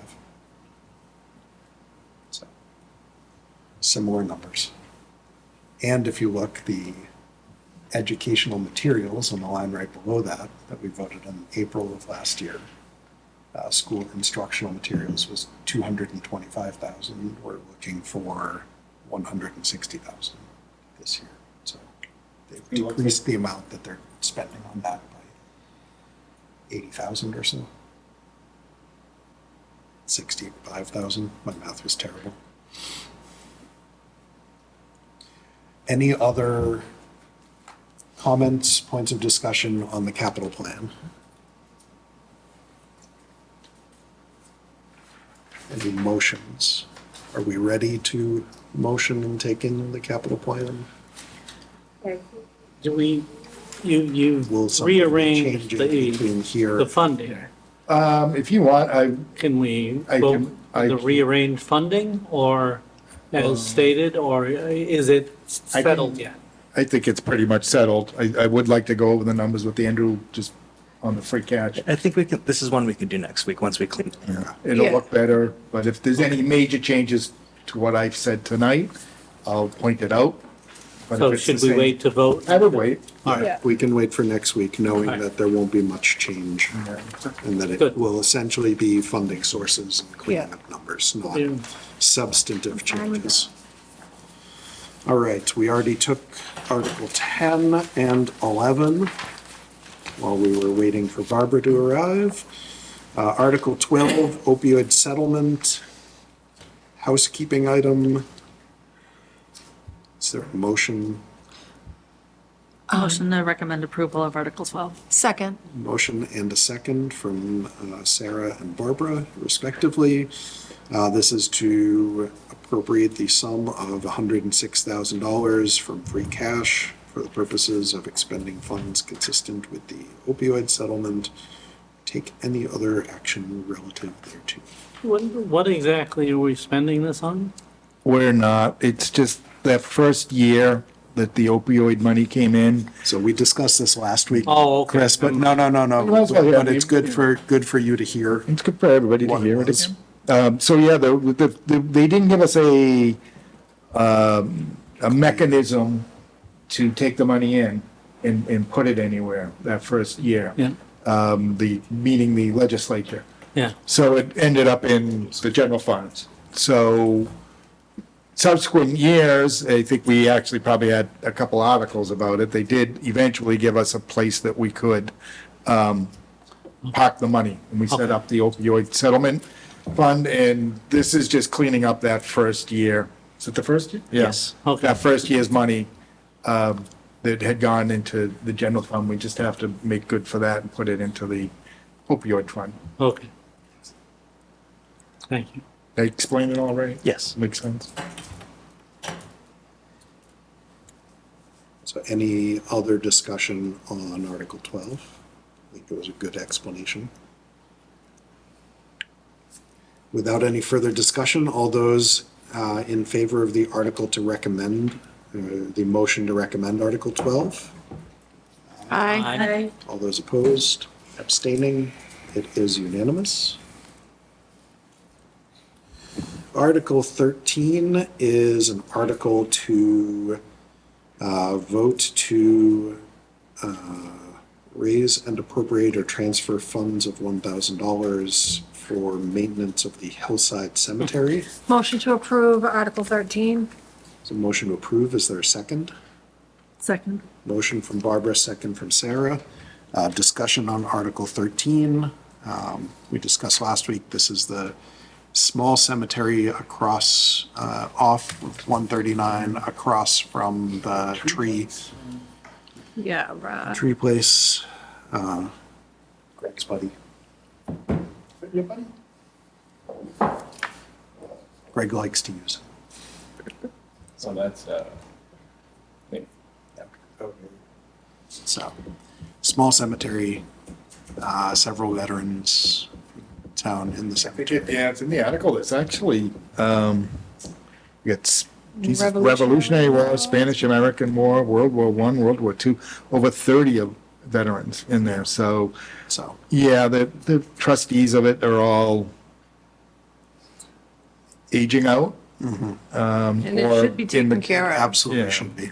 It could be a cool place to bring like history classes Yeah. too, Yep. like. That's a very Yeah, suggestion. and so the $1,000 is really just enough to start taking care of it once a year, Yep. twice a year, spring cleanup, fall cleanup. It's probably the most that we'll be able to do, but it's something. Any further discussion on Article 13? That all those in favor of the motion to recommend Article 13? Aye. Aye. All those opposed, abstaining, it is unanimous. Article 14 is to accept a gift of land to the town from the Trufant family. This is land that is adjacent to the Strawberry Valley Golf Course. What's it?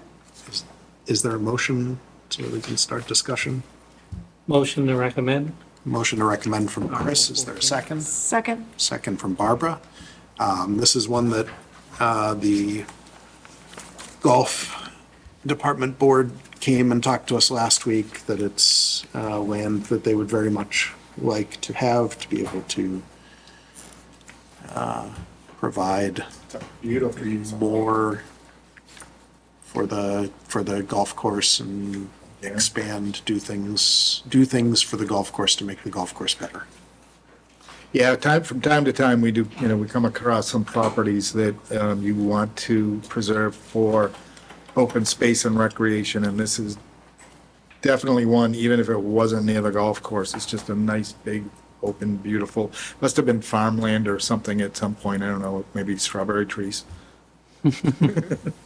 But it's, Hidden Valley. But it's actually a beautiful spot, so we should, I think it'd be important. Make sure where it is. Where specifically around the course is the land? Well, it would be going up Ashland Street. Okay. So, yeah, I mean, obviously, it's not, because the other, one end of it's Whitman, so it's not Whitman, it's like up into Ashland. And it's a pretty large parcel. I'm not sure. 20 acres. Is Yeah. It's a lot of land. They can definitely get a couple more holes.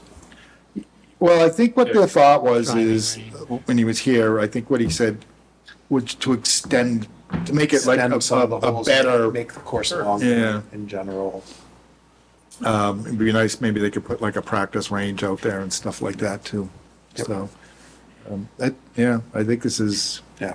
A great win for the Driving town. range allows for people to spend money on hitting buckets of balls Right. that they wouldn't necessarily otherwise spend. a So, bucket of beers and a bucket of balls. yep. So, You get some revenue. any other discussion on Article 14? Without any, all those in favor of the motion to recommend Article 14, please say aye. Aye. All those opposed, abstaining, it is unanimous. Article 15 is the opposite. Sale of land and building at 22 Bedford Street. This is a house that is essentially surrounded right on the edge corner of Strawberry Valley Golf Course. That the board came and recommended that we do not do this. Because Interesting. they did not want us to sell it. They do not. I do not know what the argument for selling it was. Somebody makes a specifically. recommendation, I'd be happy to tell you all about it. Is there a recommend Recommendation, to do which? to approve. Second. Okay, so For the purposes of discussion. there's a Yeah, for the motion, purposes of there's a discussion. motion to approve the article to sell the land at 22, land and building at 22 Bedford Street. Discussion. So again, as we had talked earlier, going back to our, finding different ways of dealing with our fiscal crisis that we're having, the selectmen do feel that we, A, should not be landlords. And I agree with that. We should not be landlords. And B, if we have a piece of property of value, that has a house on it, we should consider selling it. I mean, it's probably worth $400,000 or $500,000, would be my guess, considering what things have been selling for. So that's why the selectmen have put this forward. Again, they are trying to be diligent in Bless you. finding monies wherever we can. So the, obviously Strawberry Valley Golf Committee look at it. They too don't want to be in the position of being landlords from what they said when they were here.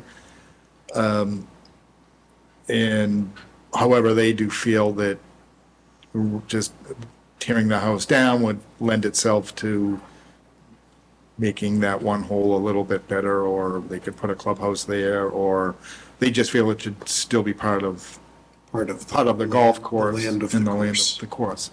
So, we're faced with making some very difficult decisions this year. And the financial decisions and fiscal decisions, and this is obviously going to be one of them, because as we've said and what we've talked about is what we're going to be on the hook for next year that is going to require free cash. This is one way that we can be generating free cash. We've Yep. recently sold, like I said, we've sold a few pieces of vacant property that we were able to collect on. We have another one that we're looking to put up for sale fairly soon, but we're going to run out of properties too. And one way or the other, we do have a gentleman or a family that's living in this house, but again, we should not be landlords. It's not the business that we're in. That's for housing authorities and the such.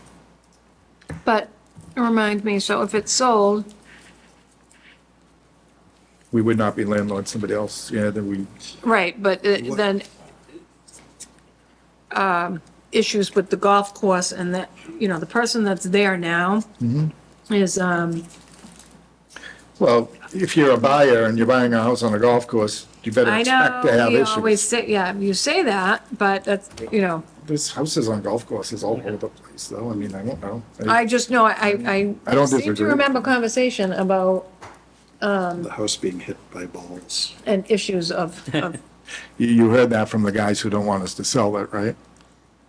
wasn't that the conversation last week? Was. Listen, I don't disagree. There's pros and cons either way. I don't know. I mean, it does, to me, it's, Can the golf course use they the could put up property? nets. I would imagine they could find a use. I don't think it would be, I mean, I don't know. You can look at it on a map. I've been asking, and they do have it in their long-term plan to hire somebody to help them come up with long-term solutions and long-term plan on how to use the golf course, how to reconfigure the golf course.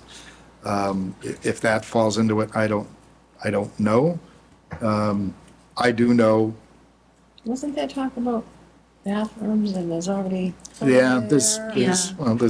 there's a sewer hookup there and And they need bathrooms. And They we, don't have we that. own a house.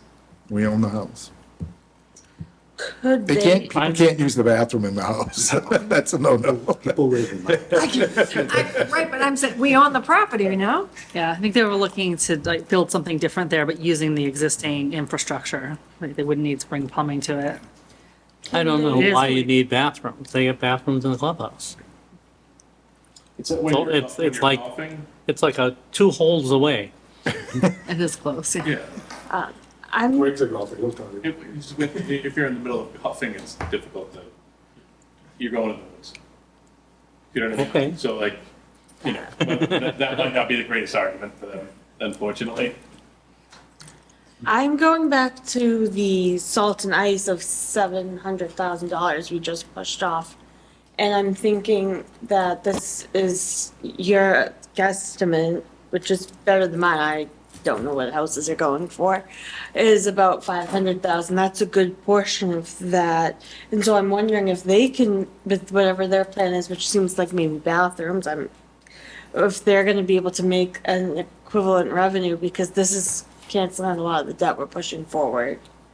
And that we need to kind of figure out how to get And rid of I that. think that is Scott's Yeah. overall argument. of Yeah. Why to do this. Now, Yeah. question I have is, I know there's a multi-step process for the town being able to sell land that the town owns. If, yeah, if you do, if They have town to declare meeting, the surplus and Yeah. things like that. How many steps are we in, would this take us into that process? It- And when could we actually expect to realize revenue on selling this property? if town meeting approves it, they'll authorize the Board of Selectmen to dispose of it at town meeting. I would probably put it out and advertise it within weeks. So it would be in the next fiscal year. It would be done but we wouldn't, yeah, by the time we actually had an auction or a sale or whatever happened, it wouldn't be until July, so it'd be, But we it would be for the following, Yeah, we wouldn't be looking at something that would be FY 28, 29, 30. We'd be looking more, well, FY '27 yeah. money. What does the golf course currently generate yearly? Do I sell it to them? No, but I want to It's not, see, that I wanna see who you sell idea it to. did It's- cross my mind. because if you, Yeah. when you sell property, you sell it once and that's it, you get that amount of money. And you may think that you're gonna get 400 or 500,000, but that just may not be the case. Because again, people are gonna look at, I'm right on the golf course. So if you sell it, it's a one-time revenue. Increase the fine. It's about 700K a year. 700,000 a year. So, by improvements to the golf, That's total revenue, that's not net. Right, total. improvements to the golf course, Net is still pretty decent. That, Can- where that property is the seventh hole, I think? 6 or 7. Six, yeah, between 6 and 7. Yeah, maybe you can lengthen one of those holes from 120 yards to 150. It's not going to make a huge difference. Does the hole already go past the house? They're right next to each, it's going to be up against the street anyway. And as far as bathrooms, you're on the 7th hole. Just hold it a couple. We'll go in the woods. But I know they're talking about reconfiguring with this other property, but But they got 20 acres to play with at that point. yeah, that's my opinion. This is all of I understand, Barbara, you're right, maybe a half acre? but will they generate more revenue because of this? due to improvements or, people are looking for certain improvements, whether it's better restroom accommodations, better, food options, better, whatever. But the sewer line's there, and the sewer line can be hooked, it's not like it's a single-use sewer line. If the sewer I got line's the running sense that- across the golf course, No, I got the sense that they could use that piece of property for that. Maybe I'm wrong. Did you- That's what I well, I got from think it what I too. was told is that the sewer line actually goes across that golf course, and there was even clean out somewhere on the golf course. So we could hook up to the sewer line anywhere I know, but I along. believe there was a point made about using that property for about- betterments. I'm just saying, if you can sell it So- at one time, So I was if, looking to see what the so here's profit margin would be. here's a wacky question. If town meeting approves this article to sell the land, could the golf department buy the land with their retained earnings when it is up for sale? I have no idea what the answer to that is legally. Isn't that then just the town buying it from the town? No, if it's the. Well, because it's if the enterprise. Yeah. Enterprise. It still is the town buying it from the town. It's the town buying it from the town, but it's also not the town. Using money that we can't use for anything else. If Like, we can't use their enterprise funds to pay the snow and ice right now. But if we took you can use the enterprise funds to pay for anything that is, Golf course related. Related. anything that is green related. You can, you What do you have mean to, by green? you have to get permission, you have to truly have an active, you can. Oh, an act of the legislature? Yes. Oh, that's fun. I'm just saying it can be done.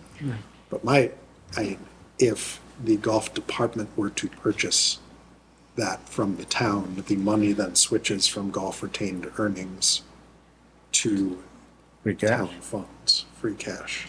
So, Can Or- the town lease the Sale. property to the golf department up to the value of the property, and then once it's paid off, it becomes part of the course, and that's that? If they truly believe that's going to make them that much more Well, that's what I'm saying. like, attractive as a what golf would- course. What would be the, so Let them- $400,000, can they make more than $400,000 off of holding on to that piece of land? Right. I'm not saying they can, I'm asking. Yeah, I don't know. I'm asking. I Is think that- the other But if thing, this isn't like a community of homes on a golf course. So I think one of the things that they are definitely nervous about is if you get somebody in, you can have a very annoying person living there. Yeah. Right? They already Knowing that have there's a one golf course on the and buying second it hole. Because it was in their budget and it was whatever, and that's, Yeah. they wanted to, be around this South Shore. So I never even thought of that. That is a great, because you could charge them 50 grand a year for 10 years or whatever it is, for a lease or something. I'm gonna go with, I don't think that house is worth $500,000, but it could be. I have no idea. I think it would be less, but 10 years from now. You'd still get your money. but that's what I'm saying, like, so as of right now, I think that if it's a possibility to lease this, I know we'd rather have the money right this second, but an extra 50 grand every year isn't that bad when we're doing other things, pushing stuff down the road. If this could be worth more money, most likely it will in 10 years. We don't want anybody living there. We want it, No, leasing No, it to no, no. the golf course. I don't know that it's worth it to the golf course. You can ask them Out of it their seems like enterprise fund. They just wanted it. if they wanted that. Well, I mean, if they're making, Well, they said they didn't want to sell it. Yeah, but I don't know if they want it that bad that they're willing to. Well, that's what, so. Transfer that- over Right. Well, $50,000. that's be a way to find That out. might be, yeah, that's definitely a way to find out. So, You can might bring be all that up on the town meeting floor. something to bring up between. The article is the now and article. Next week. Yeah, probably not gonna get you half of those answers by next So- week. I'll try and get you some, but But I do think we should vote on it now and have Yeah. some sort of recommendation, one way or the other. Knowing that we can revote if any new information comes to light between now and town meeting. Because we can either revote next week, or we can revote at our meeting before town meeting. well, I mean, say that, Labor Council or the Town Council says, yeah, any of those things are a possibility, you'd still have to amend the article. It's just a tough one for me because I always feel like when a group that is most affected by a decision is asking for us not to make that decision, I feel like they've probably spent some time, and I feel like their committee has probably spent some time on it and discussed it. Did they speak to it at all, other than? Yes, I know last week, Steve but that was. was Last it, week. right? That was- He didn't, because it wasn't out yet. I don't think when we first met with When we them first that it met with was, them, I don't Could know if ask him to come back next week. I'm sure he would, or Yeah. let the committee know that. Why don't we ask them to come back next week? I'll try and get We'll hold off, some answers on the other questions, but maybe. we'll hold off our sorry, recommendation. I don't mean, No, I it's know okay. that makes it No, difficult on your end, it's already out there. I just, And I've been struggling with we have conflicting recommendations from both the town manager side and the golf committee side, and it's a tough place to be putting Well, ourselves in between there. When you look at it in the big picture. Yeah, and if we look at it in the next year or two picture, it makes sense to sell it. If we look at it in the 10 years from now picture, it might make sense to keep it if there's.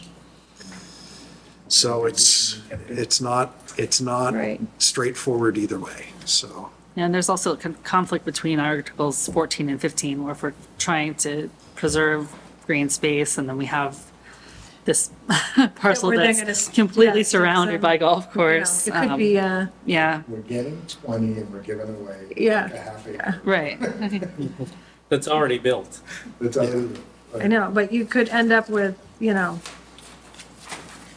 have a limit on there, Yep. or what? Yeah, it'd be interesting. I don't know how town meeting, because I think town meeting would probably be fairly torn on it as well. Yeah. It will be very this will be one that I'm really interested to see what happens with it, so. Is it a majority vote? Yeah. Yeah. 2/3 or majority? It's majority.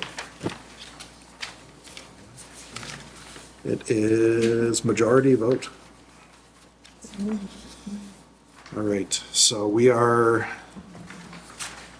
had a recommendation to approve the article. Are you willing to, and a second, are you willing to rescind the recommendation for it? Yes. Was it you that seconded? I'm pretty sure it Yes. was. Yep. So. Can you just state that out loud for the Oh. record? How, just yes or? Just Motion to rescind. Oh, motion to rescind rescind. my motion. I rescind my motion. I rescind my second. Okay, there we go. So we will vote on that next week.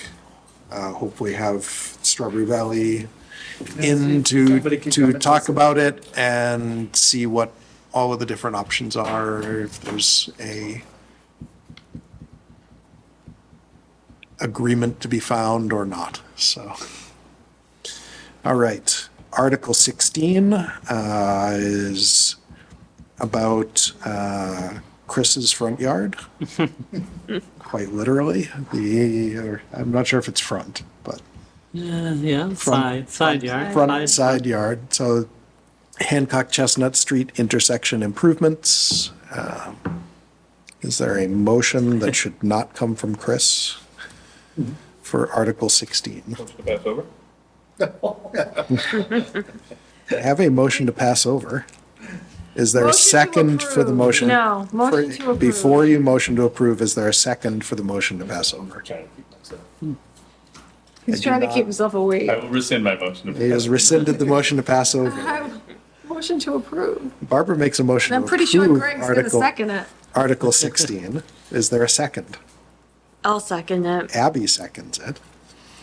So Article 16 is pursuant to the project to create a roundabout, rotary, whatever you want to call it, at the Hancock Chestnut Street intersection for the town to purchase, gift, or eminent domain the land that is needed for the project.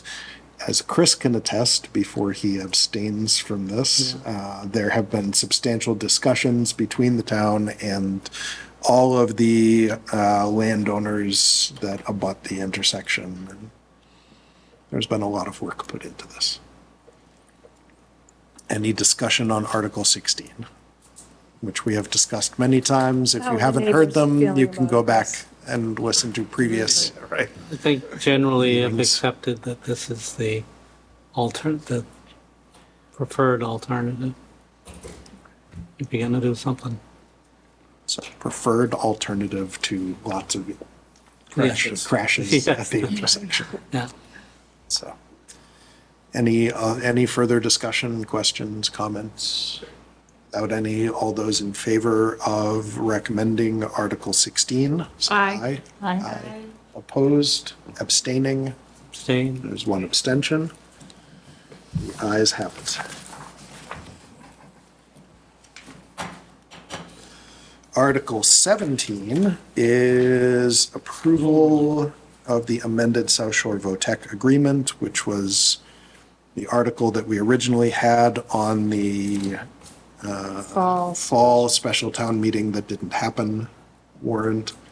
But this is to amend the agreement.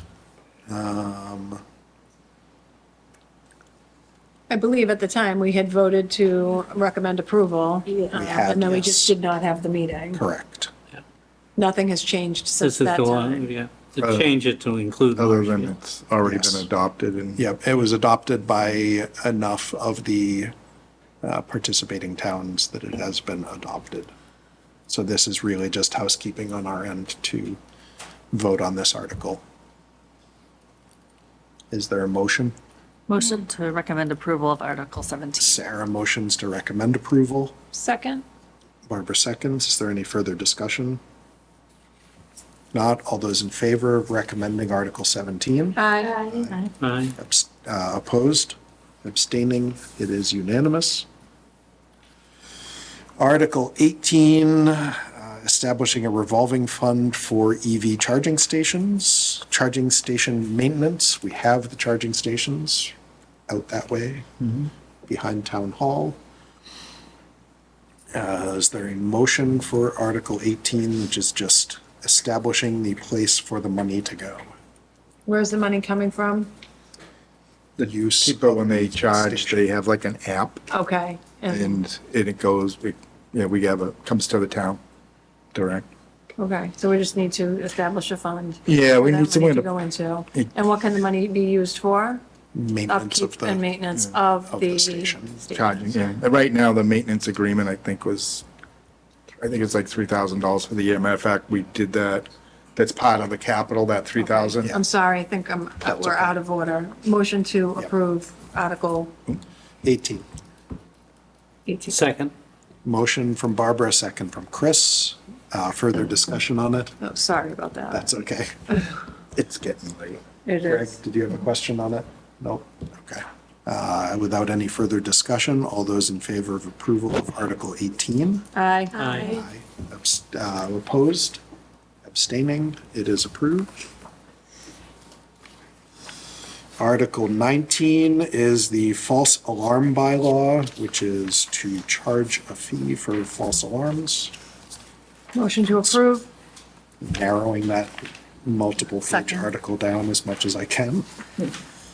Was that Sarah seconding? Yep. So motion from Barbara to recommend approval and seconding from Sarah. I have a logistics question. Is this if you falsely call 911 or is it this, your alarm goes Your off? alarm goes off. Like your smoke detector? No. Okay. 'cause No, mine it's goes actually, off a lot. there's a separate one for fire stuff, but this one is Okay. specifically where it's come up a lot is Wendy's. They have an automatic burglar alarm that sets off in the middle of the night, and the police go down there, they walk around, nothing's going on. Manager comes out, resets it, happens again and again and again. Okay. So that's all, and it's not just Wendy's, but it's multiple commercial establishments. And if you read through the article, one of the things that it talks about is essentially a multiple step, like multiple false alarms before the fee is actually. Warnings and. There's warnings and then for 3 false alarms within a 1-year period, they're issued a written warning. On the 4th false alarm within that 1-year period, there's a $300 fine, and then the same for subsequent times within the 1 year. So it's not like, hey, you have one, we're gonna charge you Okay. right away. It's, The only thing I'll say is C in there. Like I have alarm systems and a lot of stuff. I don't know if that's built into any of them. If what? C, an alarm has to deactivate within 25 minutes. So just it's not, if it's just commercial, fine, but for residential, I'm not sure that's a actual thing. It might be, but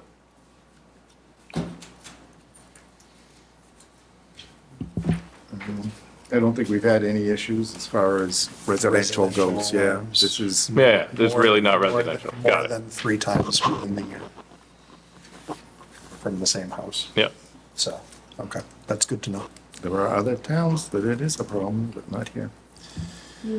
Any further discussion on Article 19? Without any, all those in favor of the recommendation to approve? Aye. Aye. All those opposed, abstaining? It is unanimous. Article 20 is the town meeting quorum bylaw change. Da-da-da. Is there a motion for this one? Motion to approve. Barbara with a motion to approve. I'll Is there a second second? it. Second from Abby. This is to change the quorum from 150 registered voters to 0. Every town that has a 0 quorum doesn't have trouble canceling their fall town meeting because they can't get people to come out so that we can do the business of the town. So this is something that in the however many years I've been on the committee now, 12, I think, has been raised a couple of different times. It's never actually gone up to vote for the town. It's never gotten as far as this. The argument made against is people are worried that that you can have one person show up to town meeting and that person can make all of the decisions for the town. The argument in favor is that towns around that have adopted a 0 quorum have actually seen attendance for their town meetings increase because people know that the town meeting will actually happen.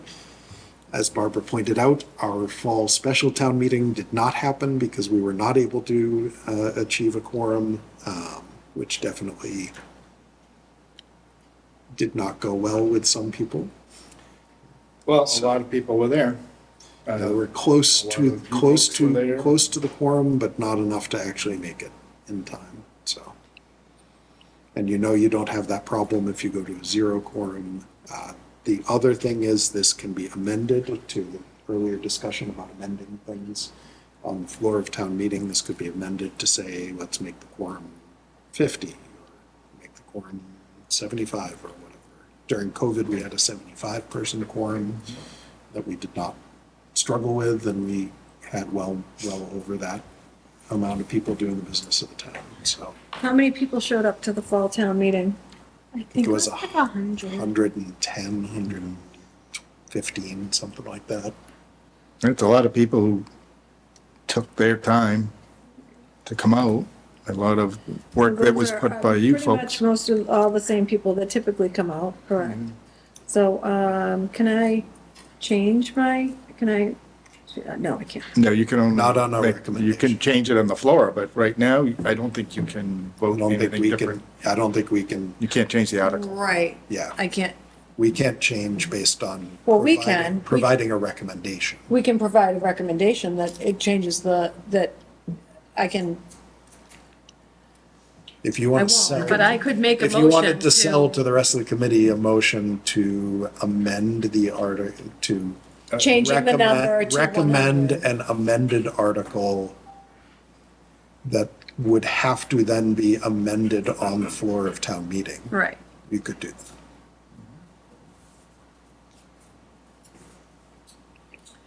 I don't, because, so the reason I'm saying that Yeah. is because I highly doubt that a 0 quorum will pass. Because even the 110 people that were there for the fall town meeting, I don't think those people would be in favor of going to a 0 quorum. But there were 110 of them there. And so if there was 110 people there and we changed the quorum to 110 or 100, we know that those 100 to 110 people are going to show up because of those is the people that typically show up anyways. They were all there for the town meeting. I will say for Springtown meeting, we generally don't have an issue getting a quorum. So there are times that we do have to wait a little bit to start. I don't agree with that. We've never canceled We've not- Springtown meeting for lack. We've not canceled it, but we've definitely had to sit around and wait. If there's no hot button topic, like right now, trash is on the thing. So we'll get a good turnout for the Springtown meeting. But when there's nothing, no big item, we do, we're count numbers, we're, calling do- people I like, do hey, think we it's- want to get the budget done, we want to pass things, I do think it's a bigger concern for the fall town meetings, special town meetings, though, because they're far less likely to have a hot button item on those agendas. Right, but it should be a concern to, for either of the meetings to start on time and to get the business done and be able to have a quorum. And if If at 150 we can't make it, maybe we can do it at 100. Why not 50? I'd go for 50 too. I just don't think that, I don't believe that it That would way one pass. person can't do everything, but 50 seems like a easily achievable number. You have probably 50 people that are there just when we say we're having a meeting, Because- because Right, that's how many exactly. people. That's Yeah. the boards that are, Right, it's yeah. us, it's There you go. the Yeah. other Oh, do we volunteers. We Yes. count if we're residents Yeah, of yeah. town. Yeah, Long as you're, We are. I don't, Andrew, Scott and Andrew don't count. but we get paid to be there. 41. And he votes all the I time do, when I need to. in the meeting. yeah. I hold up that card. Certainly talks.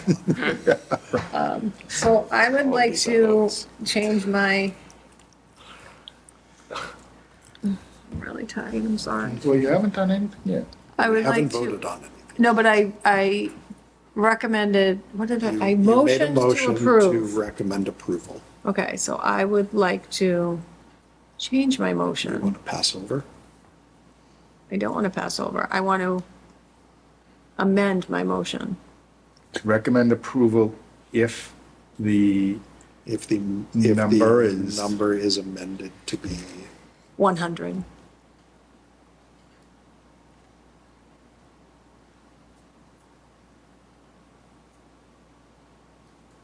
Aaron, so. so. That you is my still- motion. Who seconded it? I think Abby, it's- do you I think still? you did. Are you, what was that? I still second that. Like, I like the 100. I think 100 is reasonable. In Should be a town achievable. of, how many people? I think it's like 10,000. 17,000? Yeah, but the actual Yeah, voter registered count's voters probably is like- somewhere in 10. But, Oh, I think it's a little over But- 10,000. but in a 10 or town 11, of yeah. 17,000 people, You should be able to get- we should be able to get 150. 1%. Like, it's not a lot of people.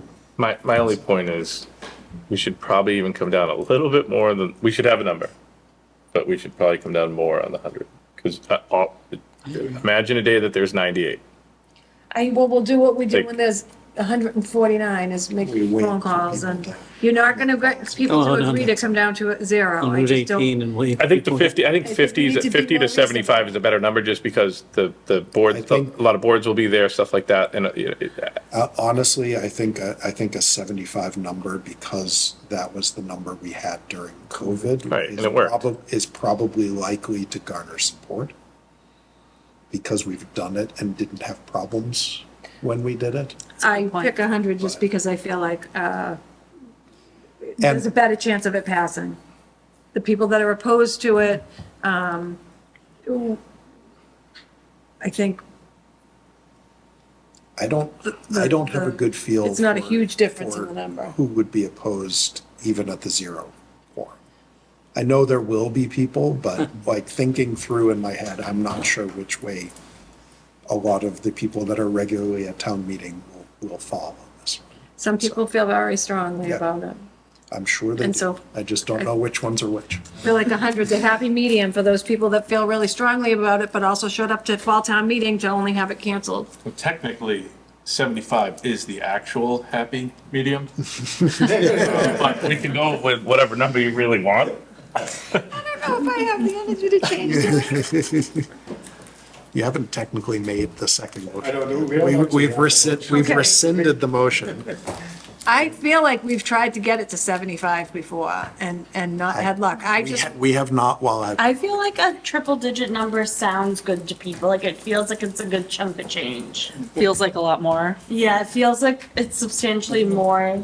I know it's does not. it feel like enough of a difference from 150 for people to be willing to actually change it? I think it does. I feel like it's more achievable. If It we had feels- 110 at fall town meeting Like, I feel like it feels with no big items, a lot smaller than 150 and also a lot bigger than 75. Like, all at the same time for people to like that number as a what was quorum. going on at fall town meeting that 110 people showed up, Literally nothing. right? Just it's So just- you got 110 people when there's nothing showing up. You can definitely get 100 people the rest of the time. Or we just have Well, really like, The hot most saves topics. Thanksgiving too. I, Topics listen, every I said, the hot topics, good cookies, I don't know, what's, I'll do a dance. I'll get up on the table, do a dance. I'm not gonna have any candy. Greg is thinking Yeah, they won't get candy left. marijuana talk. Yeah, let's just keep voting on that. Yeah. If you were to put marijuana on there every town meeting, the place would be packed every time. Well, Just let's any pick questions a on it? number and vote. Let's go 100. Let's I thought everybody some wrote it number down. and vote. No one has made a motion, so Chris I or did. anyone could Bart make. did, Well, I thought Barbara made a Rescinded the motion. motion, but then. She amended No, I it amended to it. 100. Scott And I wrote it thought I down. seconded it. Seconded, yeah. Okay. Recommend approval. Motion to recommend approval if the number is amended to be 100. Ray and, I think I seconded Abby it. seconds. Okay. Let's vote. I can't call for a vote. Oh, Any further discussion? Without any, all those in favor of the motion to recommend approval, amending the number to 100 registered voters? Or if the number is amended on the floor of town hall to 100 registered voters? I hope Please it's say a aye. town meeting, not town hall. Aye. aye. I, Opposed? Abstaining? It is unanimous.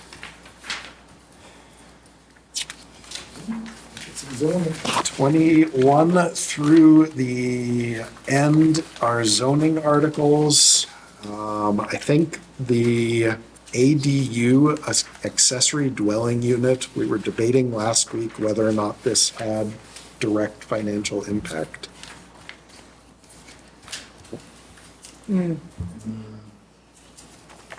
Good.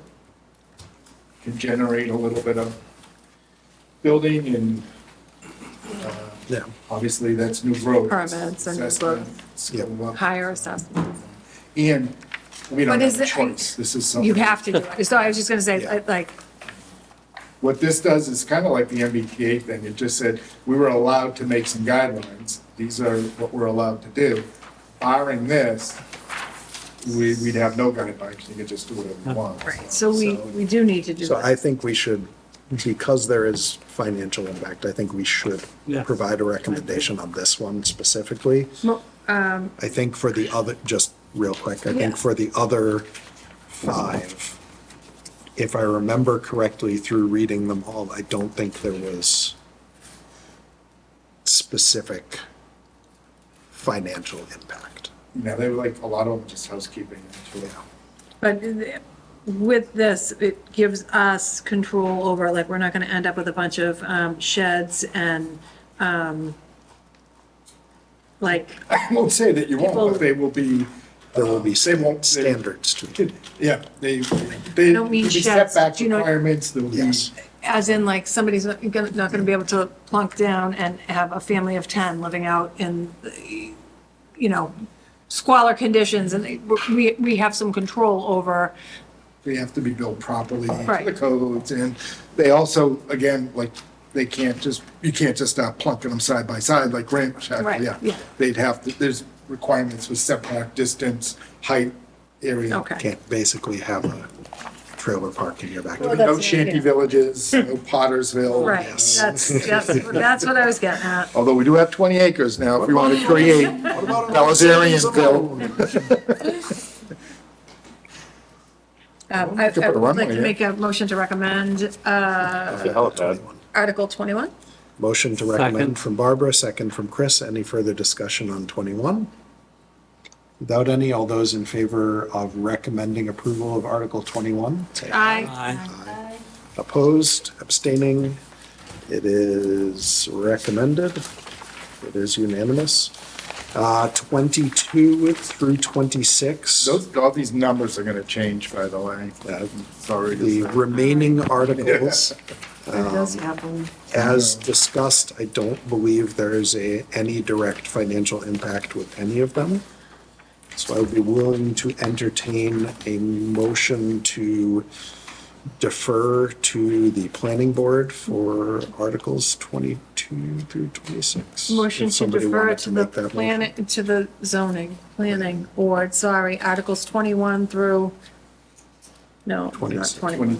22 through 26. as currently numbered. As current. As currently numbered, yes, because that will change by next week. Second. So motion to defer to the planning board for current Articles 22 through 26. And by Barbara, seconded by Sarah. Is there any discussion on these? No. Without any, all those in favor of recommending deferral? Aye. All those opposed, abstaining?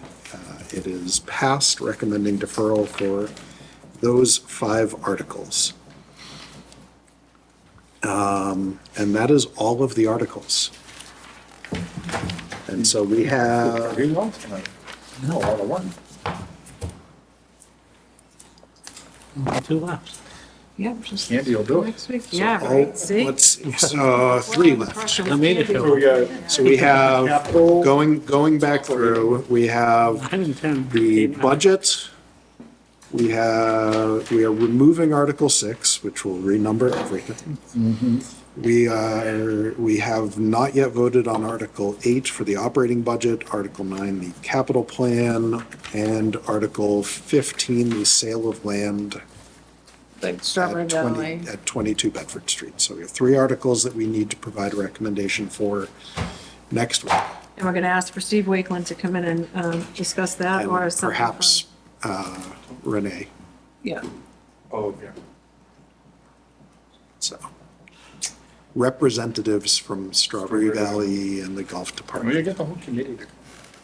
Any of them that want to come. If they know that come. we're serving candy, they just might all show up. They know, have to call Kelly. There's say they know that we will be discussing something that is important to them. Yeah, we'll be. So that ends agenda item number 2. Item number 3 is liaison reports. Does anyone have any? Nope. Correspondence, I did check, and there is still none. Review of minutes, the only minutes that we have, let me see, 1, 2. So I think we can't vote on the minutes that we have because everyone that was present at that meeting that is still on the committee is here tonight. So we have the meeting minutes from January 15th. Motion to approve the meeting minutes of January 15th, 2025. So there's a motion from Barbara. Second. Anyone but Chris can second it because Chris was not at that meeting. I wasn't at the meeting either. Actually, that's correct. Sarah can also not. I'll second that. Second from Abby. Any discussion on the January 15th minutes that we got several weeks ago but had not been able to vote on yet to this point? Without any discussion, all those in favor of approving the minutes? Aye. Aye. Opposed, abstaining, 2 abstentions, but the minutes are approved. Thank you very much.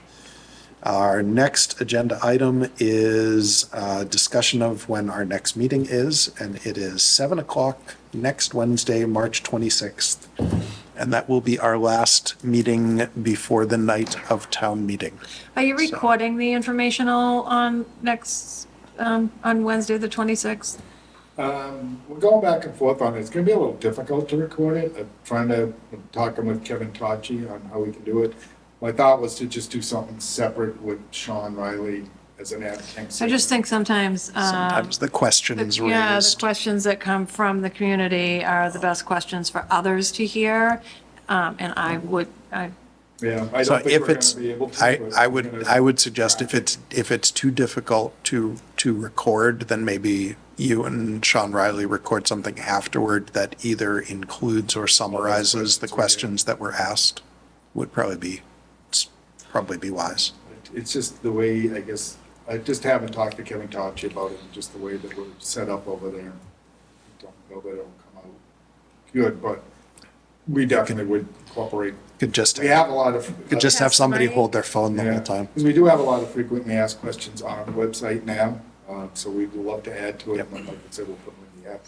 Yeah, sometimes if it's on AbCam though, Yep. it's easier to share. Yep. And people will listen to something as opposed to search out the website and Yep. read it.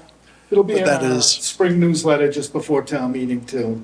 And that is a good reminder for people that the same night as our next meeting, Wednesday, the 26th, next week, There is an informational meeting starting at 6 o'clock in regards to the trash and recycling hauling proposal. It will be at the senior center. If you have questions, please feel free to go to that. There will be another one, I believe, the 29th, Saturday at the library. What time will that one be? 10:30 in the morning. 10:30 a.m. on Saturday, the That'll be- 29th. Or just a discussion with me on some, frequently asked questions, and go over some of the issues that we find out at the senior center, but there will be at the senior center one, there'll be representatives from South Shore Recycling Co-op there. There'll be members from the Board of Health, myself. I think that we have somebody from Boston Carting coming, not so much to discuss problems with your trash barrels and things not coming out of them, but more discuss about trends in what is going on with waste hauling and waste management, just to kind of help give background on that. Based on the health department's visit here to us, will there be swag? I would hope so, yeah. Maybe some little mini trash barrels. Good question. And For just for the older population, this, people over 70 and living alone without a family of like 6 or 8 that are going to get a cost break on the trash. How are they going to go about that? Is that something they'll come up to the town hall, similar to an abatement? I think we have most of that information. So if you are on the deed, and we know it already, if the assessors have you listed on the deed as being the primary owner, one of the primary owners, we, in your 70 and over, will know about it. If you're not, or like if you are not on the deed, but you own the house because you have it in some sort of a life estate or something like that, then there'll be a process where prior to like July of every year, you can come and see me or reply to me and just say, look, I turned 70, I'm not on the real estate bill because it's in a trust and whatever, and if you can show me that that's in fact the case, then you'll get the abatement. Thank you.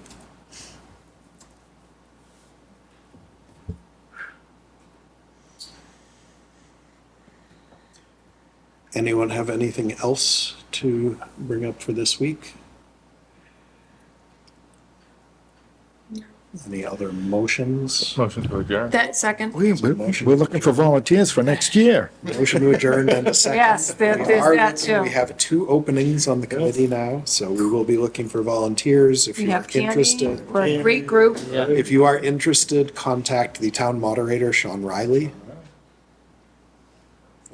You can reach out to him through the town website if you do not already have contact information for him. If you live in Abington, there's a good chance you already have contact information for him. Without anything else, all those in favor of adjourning? Aye. Aye. Opposed, abstaining, we are adjourned. Thank you all. See you next week.